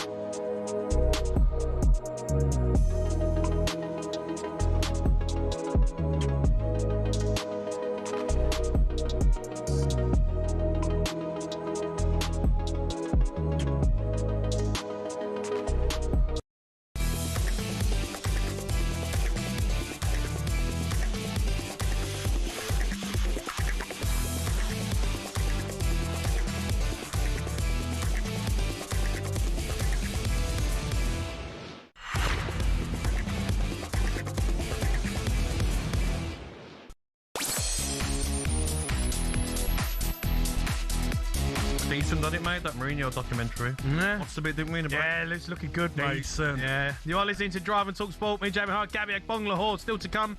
We're going to discuss what on earth is going on at Newcastle. But now, where would Jose rank among the current Premier League managers? Ooh. As the fireworks go off, the real dream, though, of 50 years has now been realised. He is a winner. He's always been a winner. 10 years on from the sprint at Old Trafford, he was off and running again, and his team are off and running again in the Champions League. An absolute legend, won so much. He's on the edge of the touchline. He's being restrained. He's jubilant. He's a tactical genius. He's done it many a times where he's been the underdog, and his teams have gone on and won. He's joined in the celebrations at the corner flag. Incredible scenes at Stamford Bridge. Wenger has a little bit of a push, to be fair to him, stays on his feet. Puts his right hand behind his ear as if to say, what was all the fuss about? Never in doubt. He is a character within the game. He's one of the best managers the world has seen. Yeah, Jose Mourinho revealed he signed a contract to succeed Sir Alex Ferguson as Man United manager in 2013, only to back out and join Chelsea instead. Mourinho was later brought in, spending 2.5 years in charge at Old Trafford from 2016. All of this comes ahead of the new Netflix documentary that's coming out tomorrow. Just on Jose. Yeah. Obviously, he's a Real Madrid manager now, but so he's back at the top table, right? He is at the top table. If he was managing in the Premier League now, where would he rank? Would he be? Do you know what, Jamie? Like, it's difficult because I looked at what Mourinho's won since 2013. Yeah. So, like, Sir Alex Ferguson left, went to Chelsea. He won the Premier League and the League Cup. Then he went to Manchester United 2016, wins the League Cup and Europa League. Then joins Roma and wins the Conference League. Fenerbahce and Benfica didn't win any trophies. I'm not saying that that's like a bad record. Of course, it's not. He's still won in most clubs he's been to. But is it the Mourinho that was at Chelsea first time out and was at Real Madrid first time? Was at Porto? Is it that Mourinho that is around now? That's what people were asking when he was at Benfica, when he was at Fenerbahce, when he was at Roma. Is he still that guy? It'd still be top 3 managers in the Premier League for me. Who's higher? Emery's obviously higher. Unai Emery. I think Unai Emery, I think, is a top manager. Yeah. Right, but he's at Villa, right? But so I think in terms of manager, you have to put Arteta in the conversation at the moment in terms of where he's at. Arteta, not overall, but in terms of what he's done with Arsenal and fresh Champions League final and winning the league. Yeah. He's a better manager than Maresca. Yeah. He's a better manager than Alonso. Okay. He's a better manager than De Zerbi. He's a better manager than Carrick. But you see, when you say manager, are we talking manager? Are we talking like coach as well? Tactician? Do you know what I'm saying? When you look at that side of it, of like Alonso, you know what he done at Leverkusen. Well, Alonso got sacked at Real Madrid. I know, but Leverkusen, unbeaten, invincible. Look at Maresca. Benfica he was undefeated last season at Benfica. I know they finished second. Yeah. He's undefeated. No, great achievement, I agree, but I'm just thinking freshness with the modern game. How is Mourinho now compared to like you say? Okay, but we talk about the modern game, right, Gabs? Right. Yeah. Last season, I thought was a set piece. It was a set piece league, right? Wasn't it? PSG scored everyone, right? But in terms of the Premier League, it was set piece. Of course, yeah, a lot of set pieces. Everyone sit off. It weren't like this new revolutionary football that we've seen over 5 years ago. Yeah, it's kind of gone backwards, I think, in terms of standard. I agree. Like Mourinho would relish the opportunity of being a manager in the Premier League now. This is right up his street. But look at how he falls out with a lot of the clubs he goes to.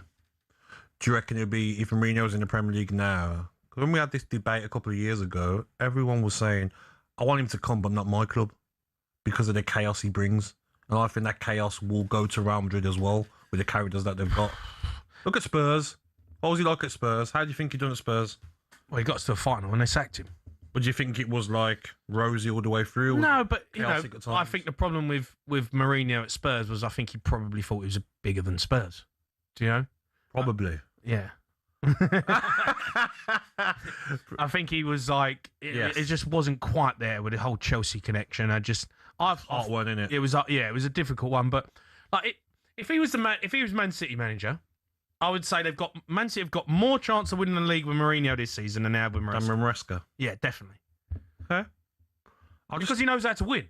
Yeah, he does know how to win. Yeah, it's just hard to like. I don't know. If you put Man City with Mourinho up against Arsenal's Arteta, that's fireworks for a season. That. Who do you think wins that? I think Arteta's team suits Mourinho more than the Man City team. Yes, but I would love to see them go up against each other. I would love to see it. I think Maresca's not ready to win the league, Man City. I just look at Mourinho now and I want to. I don't know if we can over here. I know like ITV might have games on there and Premier Sports last season. I want to watch every Real Madrid game. I just want to see the chaos. I want to see how many minutes is Trent getting. I want to see what Bellingham's like with him. What Vinny Jr. and Mbappe like with him after the incident against Benfica. Have they forgiven him? Are they all rosy? Yeah. What's he like with Rudiger, who's can have head loss at times? Yeah. I want to see the fallouts when there is a lot of egos at Real Madrid. Exactly. When he brings them off, he brings Mbappe off. What's Mbappe going to be like? Vinny Jr. under Alonso, run down the tunnel when you got to talk off on 70 minutes. I want to see how that all explodes in Mourinho with the press and the Champions League games. I want Villa to get Real Madrid. I'd love that. Just to, do you know what I mean? I want to see all eyes on Mourinho now, which everyone was going to want to. I just think he's made for it. I think he's made to manage a club like Real Madrid. I think he's made to manage players like that. Yeah. A bit like Ancelotti, right? You wouldn't say Ancelotti's this master tactician, would you? When he won everything with Real Madrid. Yeah. I watched them. They were average. Yeah. But they won. Yes. Because he had the players. He knew how to look after them. He knew how to respect. Respect. They respected him. Yep. And I just think Mourinho, for me, all right, he might not be the greatest tactician in the world, but he's a manager who knows how to win things. I just think, don't be surprised if I did love Real him, Madrid though. are a force. I did love him though. Honestly, that era, right? Forget about the Premier League. Real Madrid, Barca era. Yeah. Remember that game at the Nou Camp? Yeah. Where Sergio Ramos smashes Messi running past him, and he gets sent off. And as he's going off, he's headbutting Xavi. Then Mourinho's like just there, standing there, like, what's going on? But he's obviously wanted that chaos. Yeah. Khedira kicking people, just Real Madrid would Did he poke someone in the eye? Yeah, Pepe. Yeah. Just carnage. Ramos's tackle on Messi was scandalous. Messi ran past him, he just boots the life out of his right leg. Yeah. It was just like all the Spanish players are fighting with each other. I can see that sort of chaos again for Mourinho. Like Barca have been bossing things in La Liga recently. Yeah, that ain't gonna happen. Lamine Yamal, okay, Cucurella, I want you to take him out first tackle. Do you know what I mean? Yeah. He's got He's going to be proper needle. He's got Dumfries. He's got like Canate. Yeah. That back four is like 4 bricks. Yeah. You know what I mean? He's going to make Valverde in midfield with Jimenez. He's going to just make it like horrible to beat Real Madrid now. Yeah, I think they got a good team. Mate, there's a good team. There's a proper side. Yeah, like there's no weaknesses now in that Real Madrid side. Defense was their weakness. He must be relishing it. He must be sitting going, oh my God. I've got this chance again. Got this chance again with Mbappe and Vinicius. I worry for Trent though, do you? Is he a Mourinho player? Mourinho likes defenders before attacking defenders. He likes defenders. Yeah. Who can defend, doesn't he? Yeah, maybe. Ivanovic at Chelsea. Yeah. Do you know what I mean? Yeah, maybe. Howson as well, young lad from Bournemouth. I don't think he's going to play. No, he's too soft. You've got like Milito, Canate and Rudiger, 3 bricks, mate. 3 units, mate. Yeah. Yeah. Let's go to Ben. He's a Man United fan. All right, Ben. Good evening, Ben. Hey, Jamie. Hi, Gabby. You're all right, Ben. Look, just talking about Jose. He was... Look, maybe he could have took over in 2013, but he didn't. He went to Chelsea. I mean, how different that would have looked. Do you know what? I'm glad he didn't, because if you look at the team that Fergie left and the legacy Fergie left, I don't think anybody would have filled them shoes. And you've got them United fans that even now still live in the past of what was the Fergie era, and nothing lives up to it. So I'm glad he came in when he did.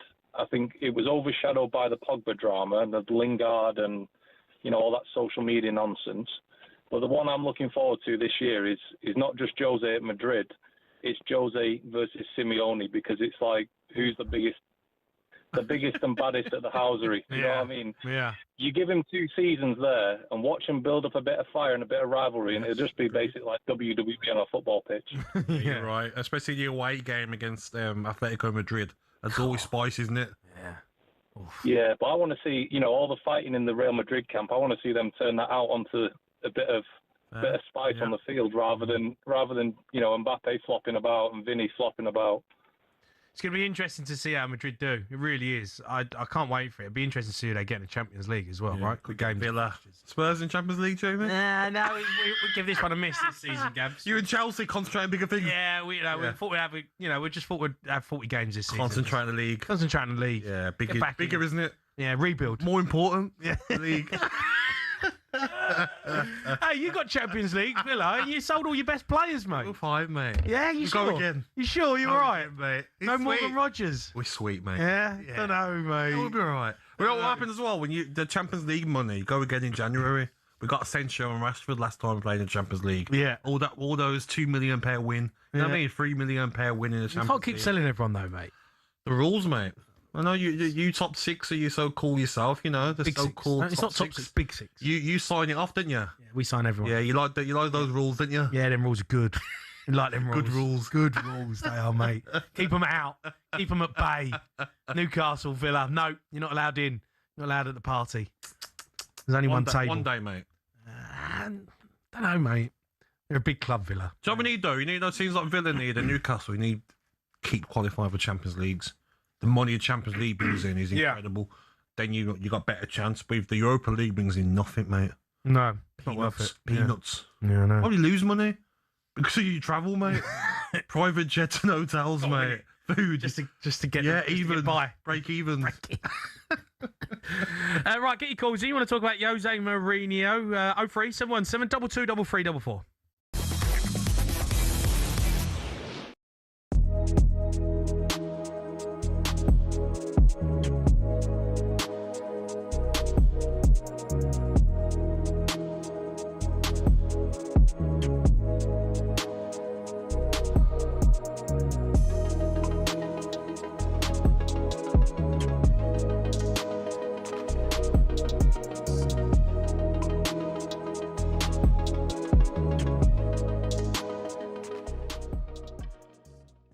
There aren't any options for Marcus Rashford on the table, So there were rumours about Turkey. He's not going to Turkey. I don't care. Mo Salah's gone there, which everyone was absolutely staggered by, I think. But he's not going to Turkey. I don't see where Marcus Rashford's options are.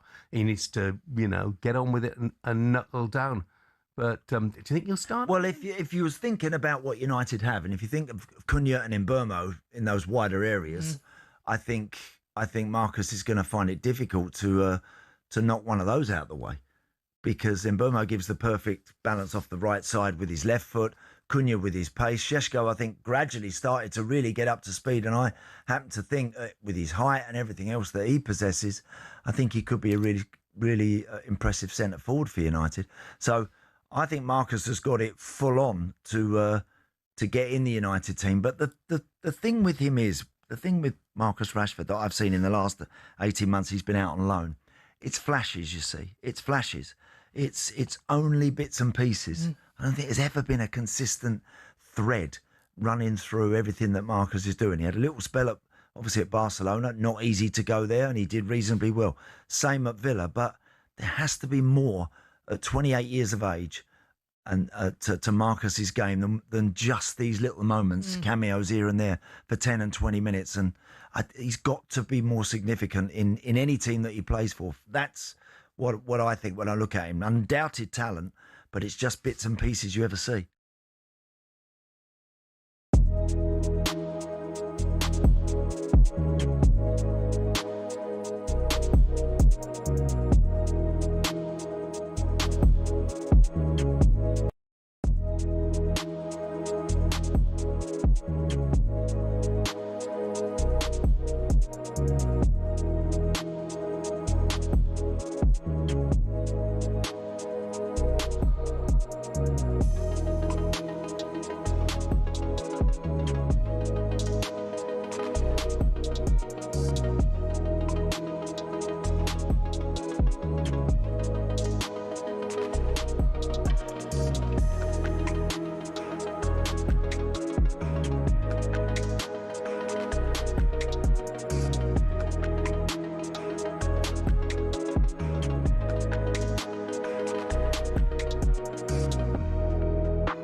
You are listening to Drive on talkSPORT. Me, Jamie High, Gabby Agbonlahor in partnership with Giacomo. Style and brands for every man. Still to come.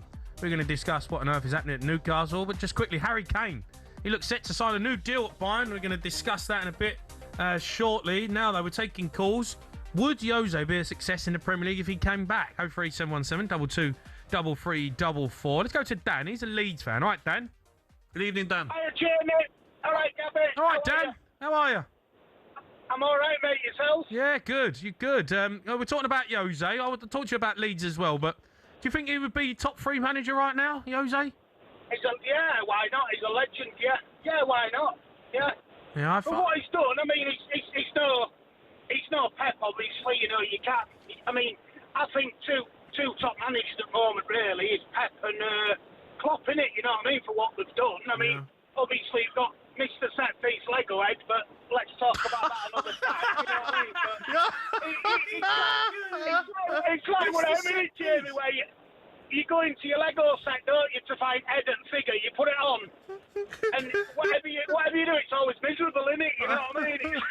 Hey, mate, they're the team to beat, though. They're the team to beat, Dan. They are Arsenal. Well, yeah, but we talked about Jose, not that, mate. Come on, I've had a good day today. I want to talk to you about Leeds. You know What's going on with Leeds, mate? What's going on with you lot? Because what are you doing this season? Well, I went on Saturday, funnily enough, to watch the game, and they played 4 halves of 30, you see. 30 minutes, it was 2 hours, and everybody got a run out. And do you know what? They look. What? They look so together. They look, yeah, it was 2 hours, yeah. What do you mean? Well, they played 4, so they played 4, 30, 30, 30, 30. Yeah. We played Leipzig. To be honest, I think the heat really, it was like quite a slow game. I think it was just getting into the season.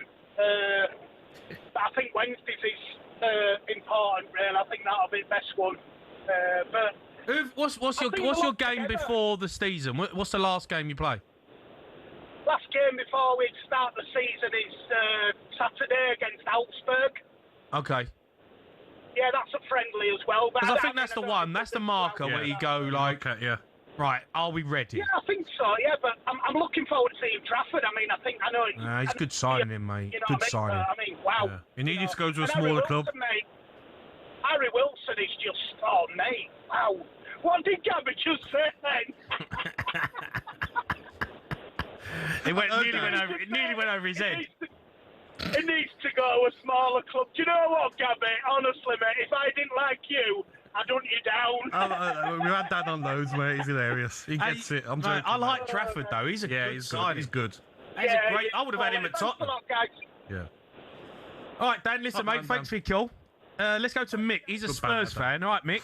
Good evening, Mick. Good evening, boys. How are you? All right, up the Spurs. Up the Spurs, we're back, Jay. Spurs are back. Gabby, listen, Jay-Z's playing at Spurs at the end of the summer. Get yourself a few tickets. Give us a bit more money. We can go and buy Ollie Watkins. Mate, no banter, right? No banter. I looked at tickets. I actually did for Jay-Z in September. Yeah. Spurs Stadium. Yeah. And it was that expensive. I'm actually going to Paris to watch him now instead because it works out cheaper. Well, you know, I didn't want to give Spurs any more money. Well, you go to a proper stadium. You know, you got to watch him at the proper. I'm going to Stade de France to watch him. Nah, nothing better than Spurs, mate. Nah, Concerts mate. at Spurs, mate. The old sound system there, it's top draw. Seen some good gas Gabby, there. you get cheese on toast for £8 at Spurs. Mick, we're talking about Jose. He didn't really work for us, did he, at Spurs? But No, listen, Jay. There's different levels of. I've been going for years to watch football. When you used to have Paisley, Cloughy, everyone respected them. You wouldn't grease them up, do you know what I mean? But they weren't as like demonstrative now. Jose coming back to the Premiership now.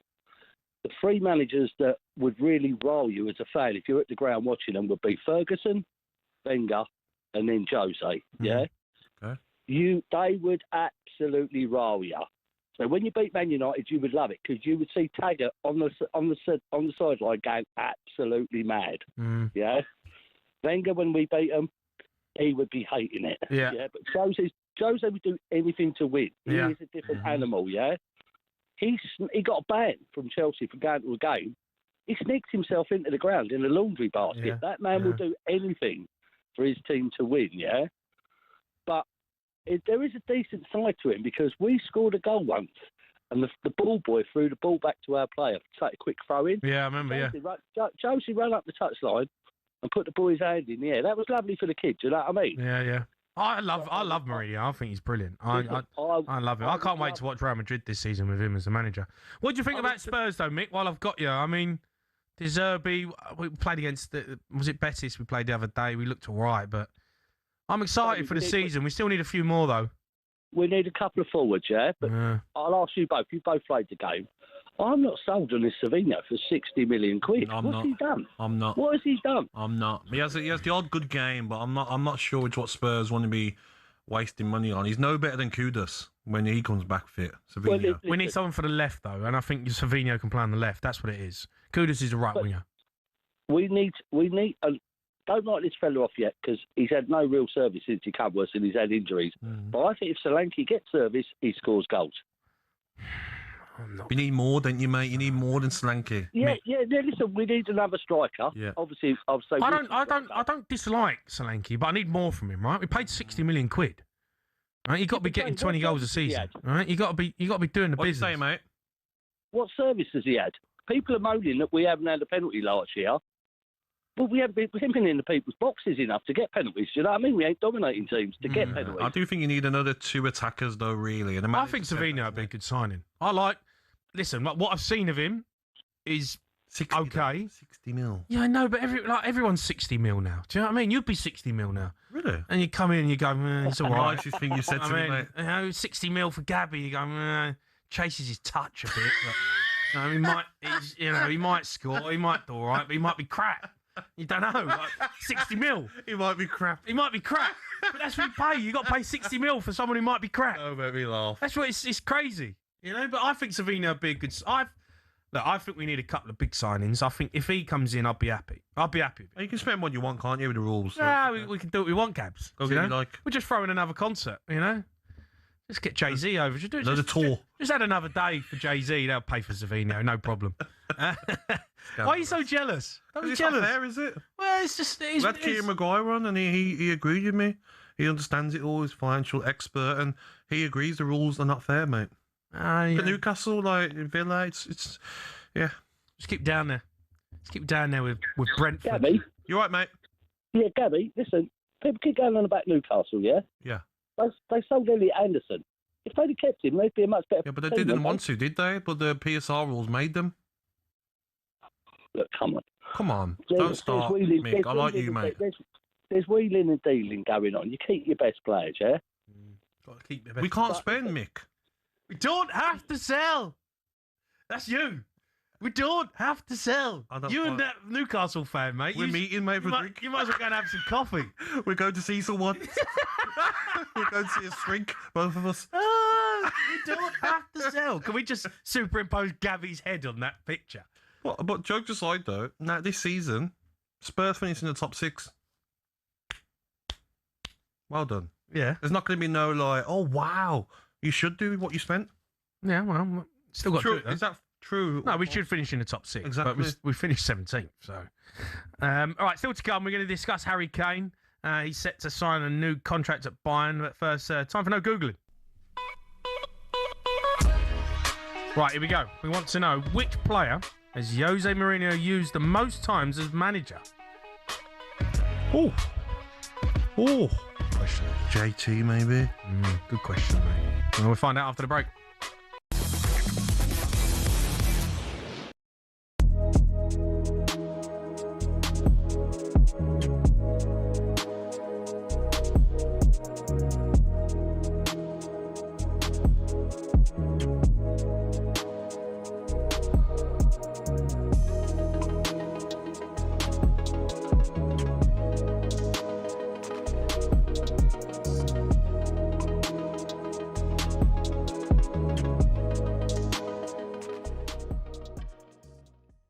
Max Dowman could be like, it's like having a new player. What's that? Because surely this has to And be how a many season. players playing this side, by the way? Yeah. Tell me how many players are out there on that side where Downman was playing on the right a lot of the time. Do you know what I mean? I mean, they are just stacked, caked out wide. Do you back Downman to have... I mean, I think it was his breakthrough season last season, but he was The in 15th and out. breakthrough. Yeah, I know, it's absolutely mad. But do you think that this could be a season where he's regularly starting and making a regular difference? I think he's a special talent. I think he's at the right club. I think Arteta will...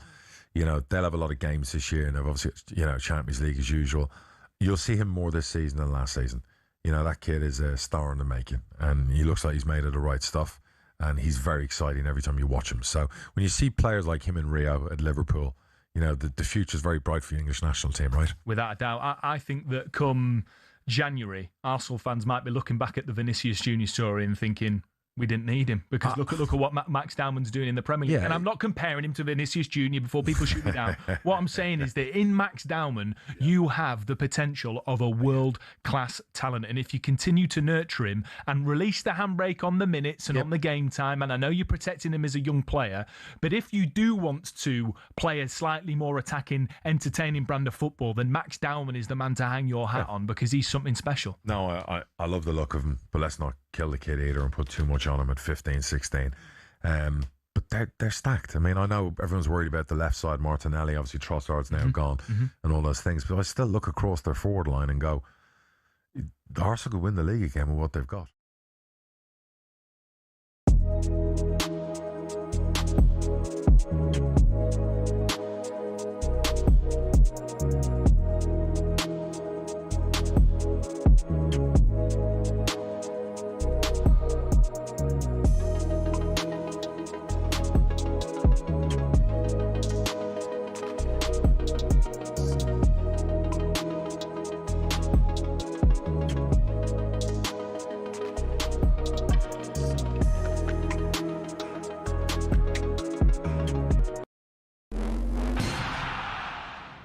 Amen Corner, perhaps the most feared run of holes in golf.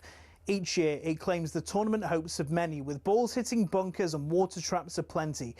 But why is it so fearsome, and where did it get its name? Just the thoughts of holes 11, 12 and 13 at Augusta National gives the likes of Rory McIlroy and Jordan Spieth the shivers. McIlroy hit 3 over and Spieth hit 4 over in their final rounds to blow their hopes of a green jacket in 2011 and 2016 respectively. But did you know Amen Corner's name is inspired by a jazz song from 1933? American sports writer Herbert Warren Wint, on the left here, wrote about it in 1958, referencing the song shouted in that Amen Corner when describing the run. Hole 11 is a par 4 over 520 yards with a green guarded by a pond and bunkers to the front edge. 12, perhaps golf's most famous hole, is a par 3 over just 155 yards. The green's guarded by Rays Creek at the front, more bunkers and azalea bushes ready to punish the smallest error. Then there's the 13th that teases the hook shot over the trees. It's a dogleg par 5 over 545 yards that's inviting for big hitters who want to reach the green in 2. If you want to win the Masters, you have to keep your score down around Amen Corner. So who'll be the next to fall victim to golf's most famous and most daunting challenge?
You are listening to Drive and Talk Sport. Me, Jamie Hart, Gabby Agbonlahor, following us from 7. It is the Transfer Insiders, Flex and Abby Summers. Before the break, we asked you which player Jose Mourinho had used most throughout his career. The answer, Ricardo Carvalho. 293 appearances. Porto as well. Porto, Chelsea and Madrid.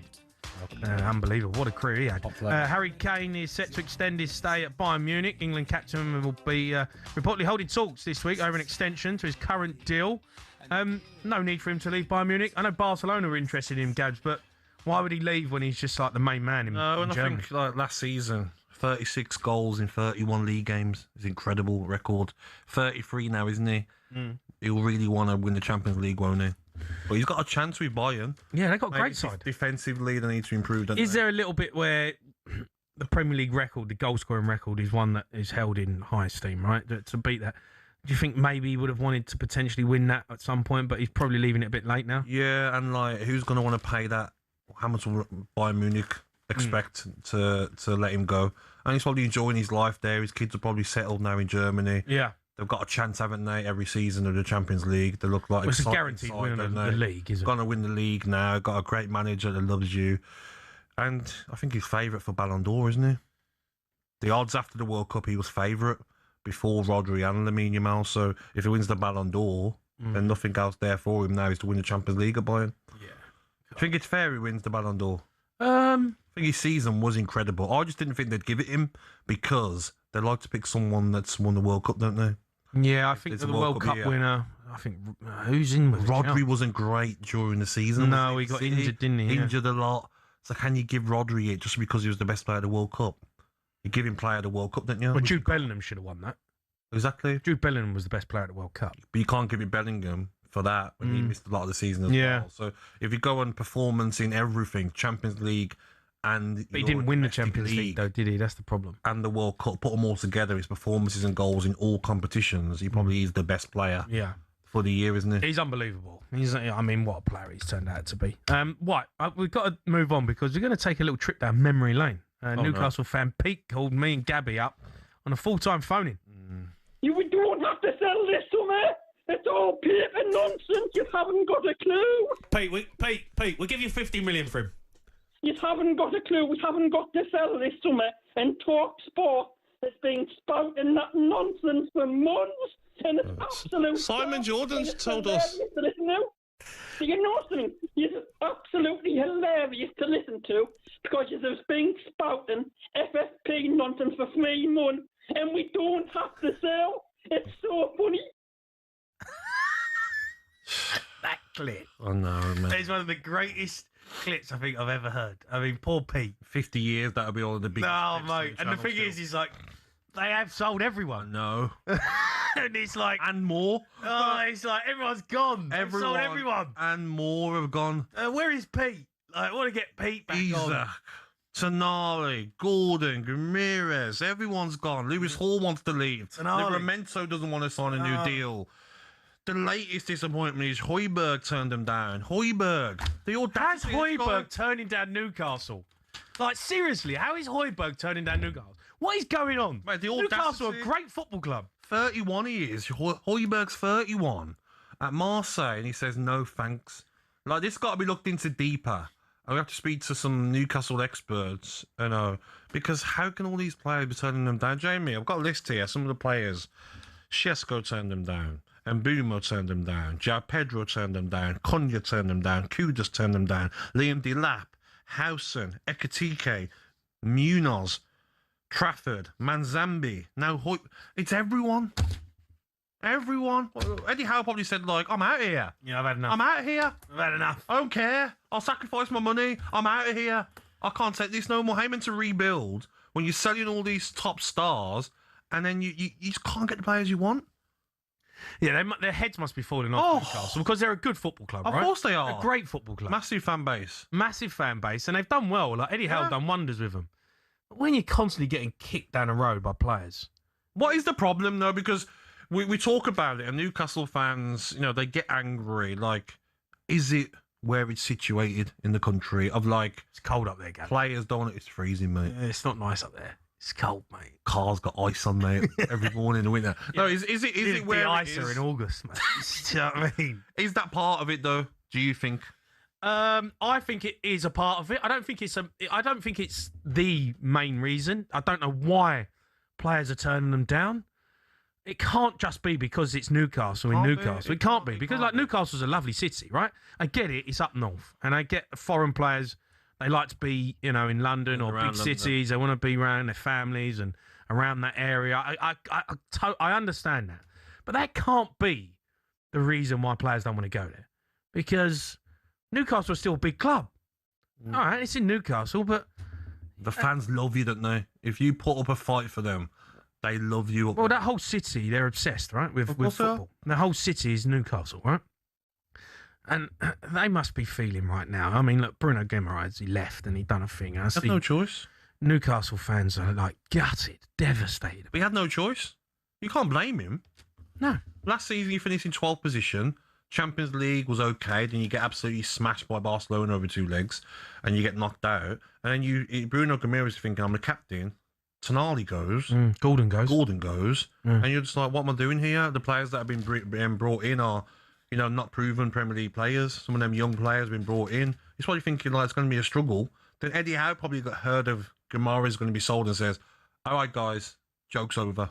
Okay, you're not leaving me underprepared for a season. Yeah. Then my reputation goes downhill because Newcastle struggle next season. If they keep losing, Eddie Howe couldn't go into this season. No way. To continue losing. No. Right, he had a bad season last season, right? But you give him the credit he deserves because... of the great job he's done. But this season, if Eddie Howe was the manager, he needed to produce. Exactly. I'm scared. And he's looking at it going, I can't produce for this team. I think what Newcastle have had under Eddie Howe is like their spike for many years now. They went and won a trophy in so many years, League Cup they won. But now I look at their squad of players and I say, that's a team that if they were finishing the top 10, they've done well. It really is. I look at like the owners now. Are they as committed as they were? Did they sign up for top 10? No, well, they sign up to win because we went and done a show in Newcastle at St James's Park last season. Yeah, with Jim White and Crookie, and the chief executive. I can't remember what role he had, but he's high up there, American guy, and he was like, "In the next 5 years, you want to win the league." Well, do you know what I mean? That's guff. Exactly, but that's their plan. But obviously, how can that be their plan if they're selling the best players? But we go back to the rules. Mm. The rules that don't favour teams like Newcastle to be able to come and spend, or do the Saudis not have an interest anymore? We've seen the problems, haven't we, with the Saudis in the Gulf?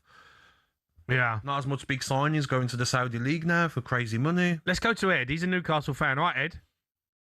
Hi, chaps. How are you? You're all right, Ed. Okay, mate. All right, mate. What's going on at your football club? Well, first, I've been very fortunate. I've spoken with you both on different programmes over the years, and you both to my face, so thanks for that. It's interesting, right? Look, I've been very fortunate. I'm a Geordie, despite the lack of accent, and I've been very fortunate to live all over the world. But I chose to come back to Newcastle at 50, having left at 18. I think it's interesting. Some of the players that aren't coming that you've mentioned, I think were probably a bit outside of our reach, if I'm being honest. A little bit ambitious. I think people like Agbonlahor, pictured in a Man United shirt, was probably bad idea to go after him. I think salary, I know, Gabby, you'll agree with this, the PSR and the SCR rules. Salary makes a difference, but we've always lacked appeal. You know, Rob Lee famously got convinced by Keegan that Newcastle was closer to London than Middlesbrough. So it's not a one-time problem. I think at the moment it's the lack of plan. I think, the club has been very reticent and delayed in terms of coming about the stadium, the training ground, what's happening, obviously Eddie leaving, which I'm genuinely mixed about. So, if you're a professional footballer thinking, right, am I going to get a challenge, a bit of stability, a good living? I think there are many things that probably, you guys probably made. You can't attract the big stars now, though, Ed. That's it now, right? That's it. You've had this problem. You've got a massive problem now because Isak, Gordon, Bruno, Tonali, they've all left. The manager's left. So if you're now looking at players to bring in to the project that they're trying that you want, well, these big players are going to go. Don't know if what is this? Where are we going? What's the future look like? And that's the issue that you've got. Plus the fact that foreign players don't seem to want to be up in Newcastle. Yeah, I do think there's something about a PR issue. And look, I'm old enough to remember way, way, way worse Newcastle squads than this starting the season. Without wishing to besmirch battling Billy Whitehurst and George Mavis Riley. There have been way worse players. I think for me, it's the rebuild and the project. I think the Højbjerg one's interesting. I look at with a bit of bitterness at how well Sunderland did last year, convincing Xhaka to come over, right? They brought a lot of young players, and they had one guy who's very talented who held it together. I think that's why we went after Højbjerg. And I do think there are others out there. I think, Gabby, if your boys beat us to Paulinho and stuff, it gets a little bit trickier. But I'm actually feeling relatively positive. We haven't got any European football, which is going to kill us on the balance sheet, but that means less games. From what I've seen of the Newcastle pre-season friendlies, he definitely wants to play on the front foot. Does the expectation have to be lower now, though, for Newcastle fans? Like top 10's a good season. Top half, maybe sneak into Europe. Yes. Am I distraught if we don't make a Thursday night football game in Europe? Not so much. I think a good top half and a good cup run. That would be sufficient for me while we build, mate. Ed, it's all right up there, though, Newcastle. I don't know what the problem is. County Durham's lovely. Well, County Durham's not Newcastle before you do your geography O level, but it's County Durham's good gaff though. No, it's not Newcastle far. though. County Durham's beautiful, but it's south of the river. Yeah, but it's not far though. 20 minutes. Well, nowhere's not far. We're not far from Edinburgh. No, Newcastle's lovely. Edinburgh's good gaff. It's good value, and also more importantly, lads, we can water our lawns at the moment. No host down here, it's raining up there, mate. That's the problem. Any keen footballers who are gardeners, come on up. Brilliant. Ed, listen, Well done, mate. Ed. Thanks for your kill. What's up, man? Pleasure. Take care, guys. I've had some good times up in Newcastle. Top place to go. Yeah, Malmaison back in the day. Oh, yes. Good. Mate, every time we play Newcastle, staying down. Yeah, good. Don't care, gaffer. Yeah. I'm staying over, mate. Lads are on the way. 4-hour drive. Boys are up. The boys are up. on the way. Let's get on it. See you Monday. Geordie Stewart Shore style, mate. Where are we at? See you Monday. Where's Gaz from Geordie Shore? Gaffer, I know meant to be Monday, but I'm stuck. Stuck in Newcastle. Snowed in, mate. Blizzard. It's okay, Gabby. We know the weather's bad up there. That's all I know wants to play up there. See you Tuesday. Thank you. Oh dear, Newcastle fans. Shame. Paul, I feel for him. I feel for him. Right, we're going to do an end of show quiz. Billy Boys coming in.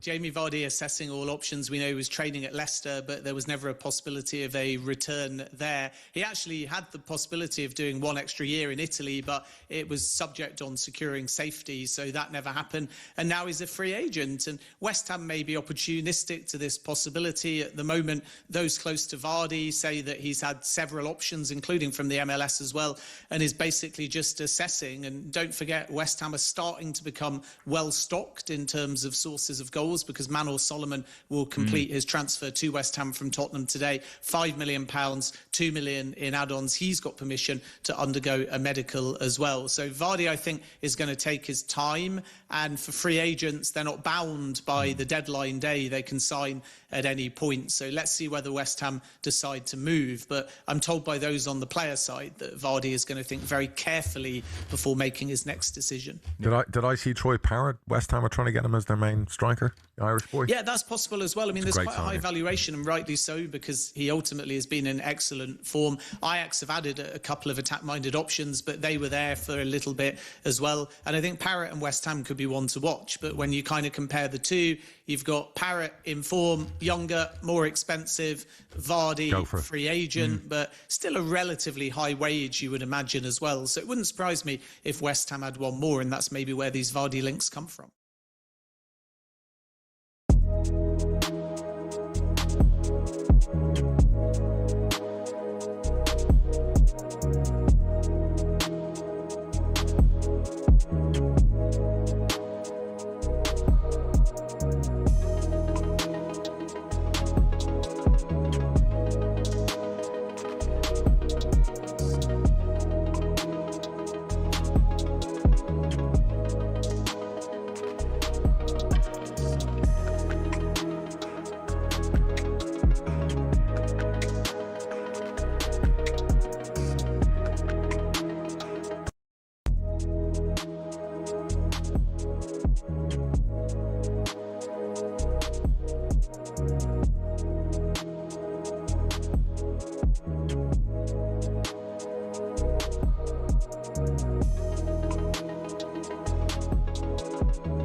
You are listening to Drive and Talk Sport. Me, Jamie Hart, Gabby Agbonlahor. We're done at 7.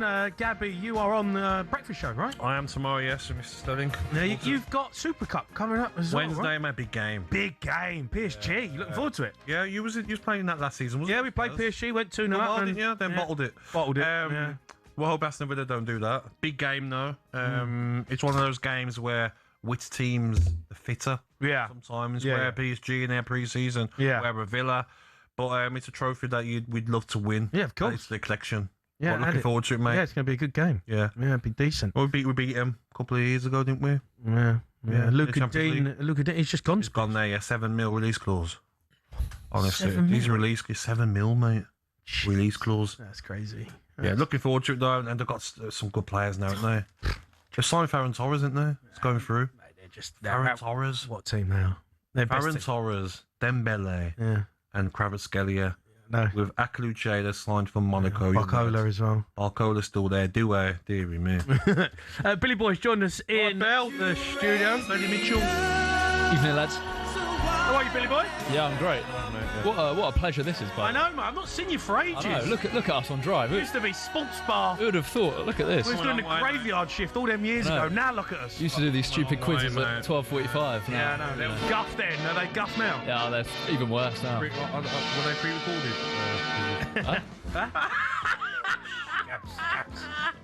Do you want to know what we're doing then? Yeah, come on, what are we doing? End of show quiz. Jamie, you were telling us about your holiday shocker earlier. So the quiz is all about holidays and cheese. All right? Okay. Is that all right? Okay, yeah. Love a bit of cheese. Jamie, do you want to go first? Go on then. Jamie. Am I playing against Gab? Yeah, so you got questions each. That works, quiz. Jamie, what percentage of holiday romances develop into a long-term relationship? Ooh. I've got multiple choice if you'd like it. Yeah, go on. 3%, 10%, 20%. Oh, holiday romance. Do like a holiday romance back in the day. It was all right, you know. Did they develop into long-term? Not many. Nah. Do you know what? Move on, don't you? I'm going to say 3%. It's 10%. Oh. 1 in 10. Some 1 in blokes just 10. walk down the gangways with a full Yeah. 14-inch pizza. Gabby. What was that? Seen one of them when I Go was on. Jamie got food poisoning from cheese on toast, which is a popular breakfast food. But according to a YouGov poll, what is the most important part of a full English breakfast? Most important in what way? So the most important item, is it sausages, bacon or eggs? I'm going to say, without no eggs, it's not full English, is it? Going eggs? Yeah. Nah, it's bacon. Yeah. What? Bacon, that's the best bit. No, Or come on. sausages. No, you can't have a full English without eggs. Oh, come on. No, come on. It's not full English. That's silly. There's no such thing as a full English breakfast without eggs. You reckon? Weird. You have to have eggs. Exactly. Bacon, you're all right. You still got sausage. Bacon, you can let slide. Really. Do you know what I mean? Yeah. You got sausages, didn't you? You can't have an English breakfast without eggs. YouGov poll says you can. You guff. Poll. Nah, You guff. Who done that poll? Honestly, someone in VAR. Go on. Jamie, Go on then. people often get on a plane to go off on their holidays, but what is the shortest flight in the world? Shortest scheduled flight? Do you want some options? Yeah, go on. So, does it last 90 seconds, 3.5 minutes, or 5 minutes? Shortest commercial flight in the world. Wow. I'm gonna say. Can't get up and down in 90 seconds. That's too quick.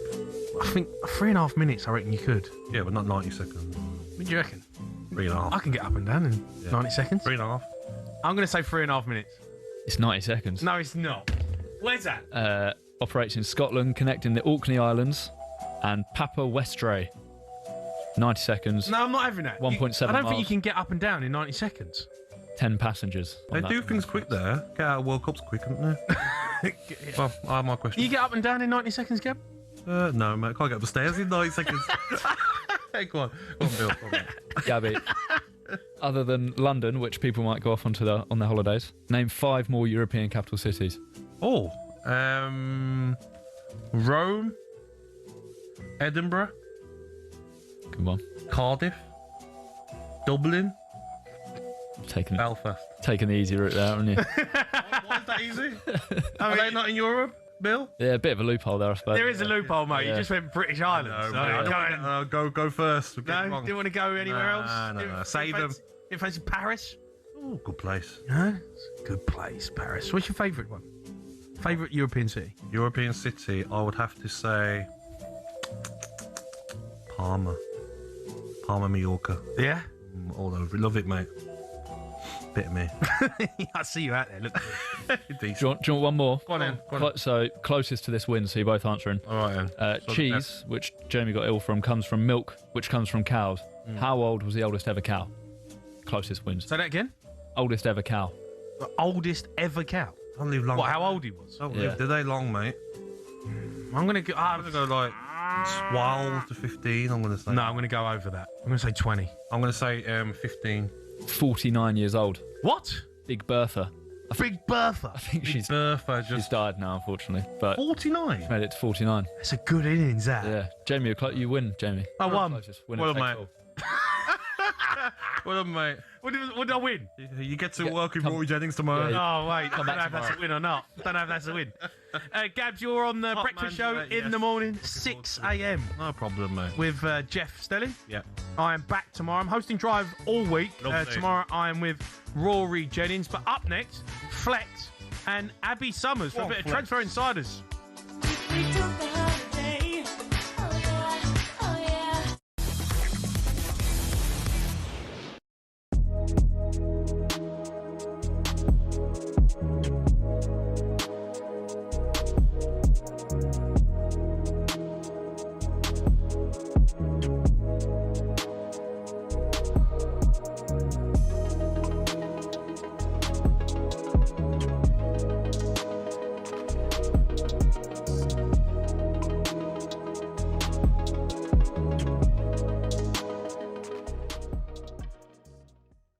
I totally got going for Vinny Jr., but I don't get going for just another one. And not Barkler. There's lots of reports that I don't see Barkler at the sort of levels that others do. Clearly, 145 million. I don't see having him a laugh. I don't see him at anything like that sort of money. I really don't. I think he is way behind Kvaratskhelia and Desiree Doué. Personally, I think they're far better players. I don't think he's got the end product in his game to warrant 140 odd million quid. No chance. And I don't think I'd swap Martinelli for him. I think I would. For Barkler? No, I'm honestly, because I think Martinelli knows this division, has proven himself now to be a valuable member of Arsenal's team, and I don't see that it's that much of a massive trade up for the sort of money that they need to invest in him. Yeah, I mean,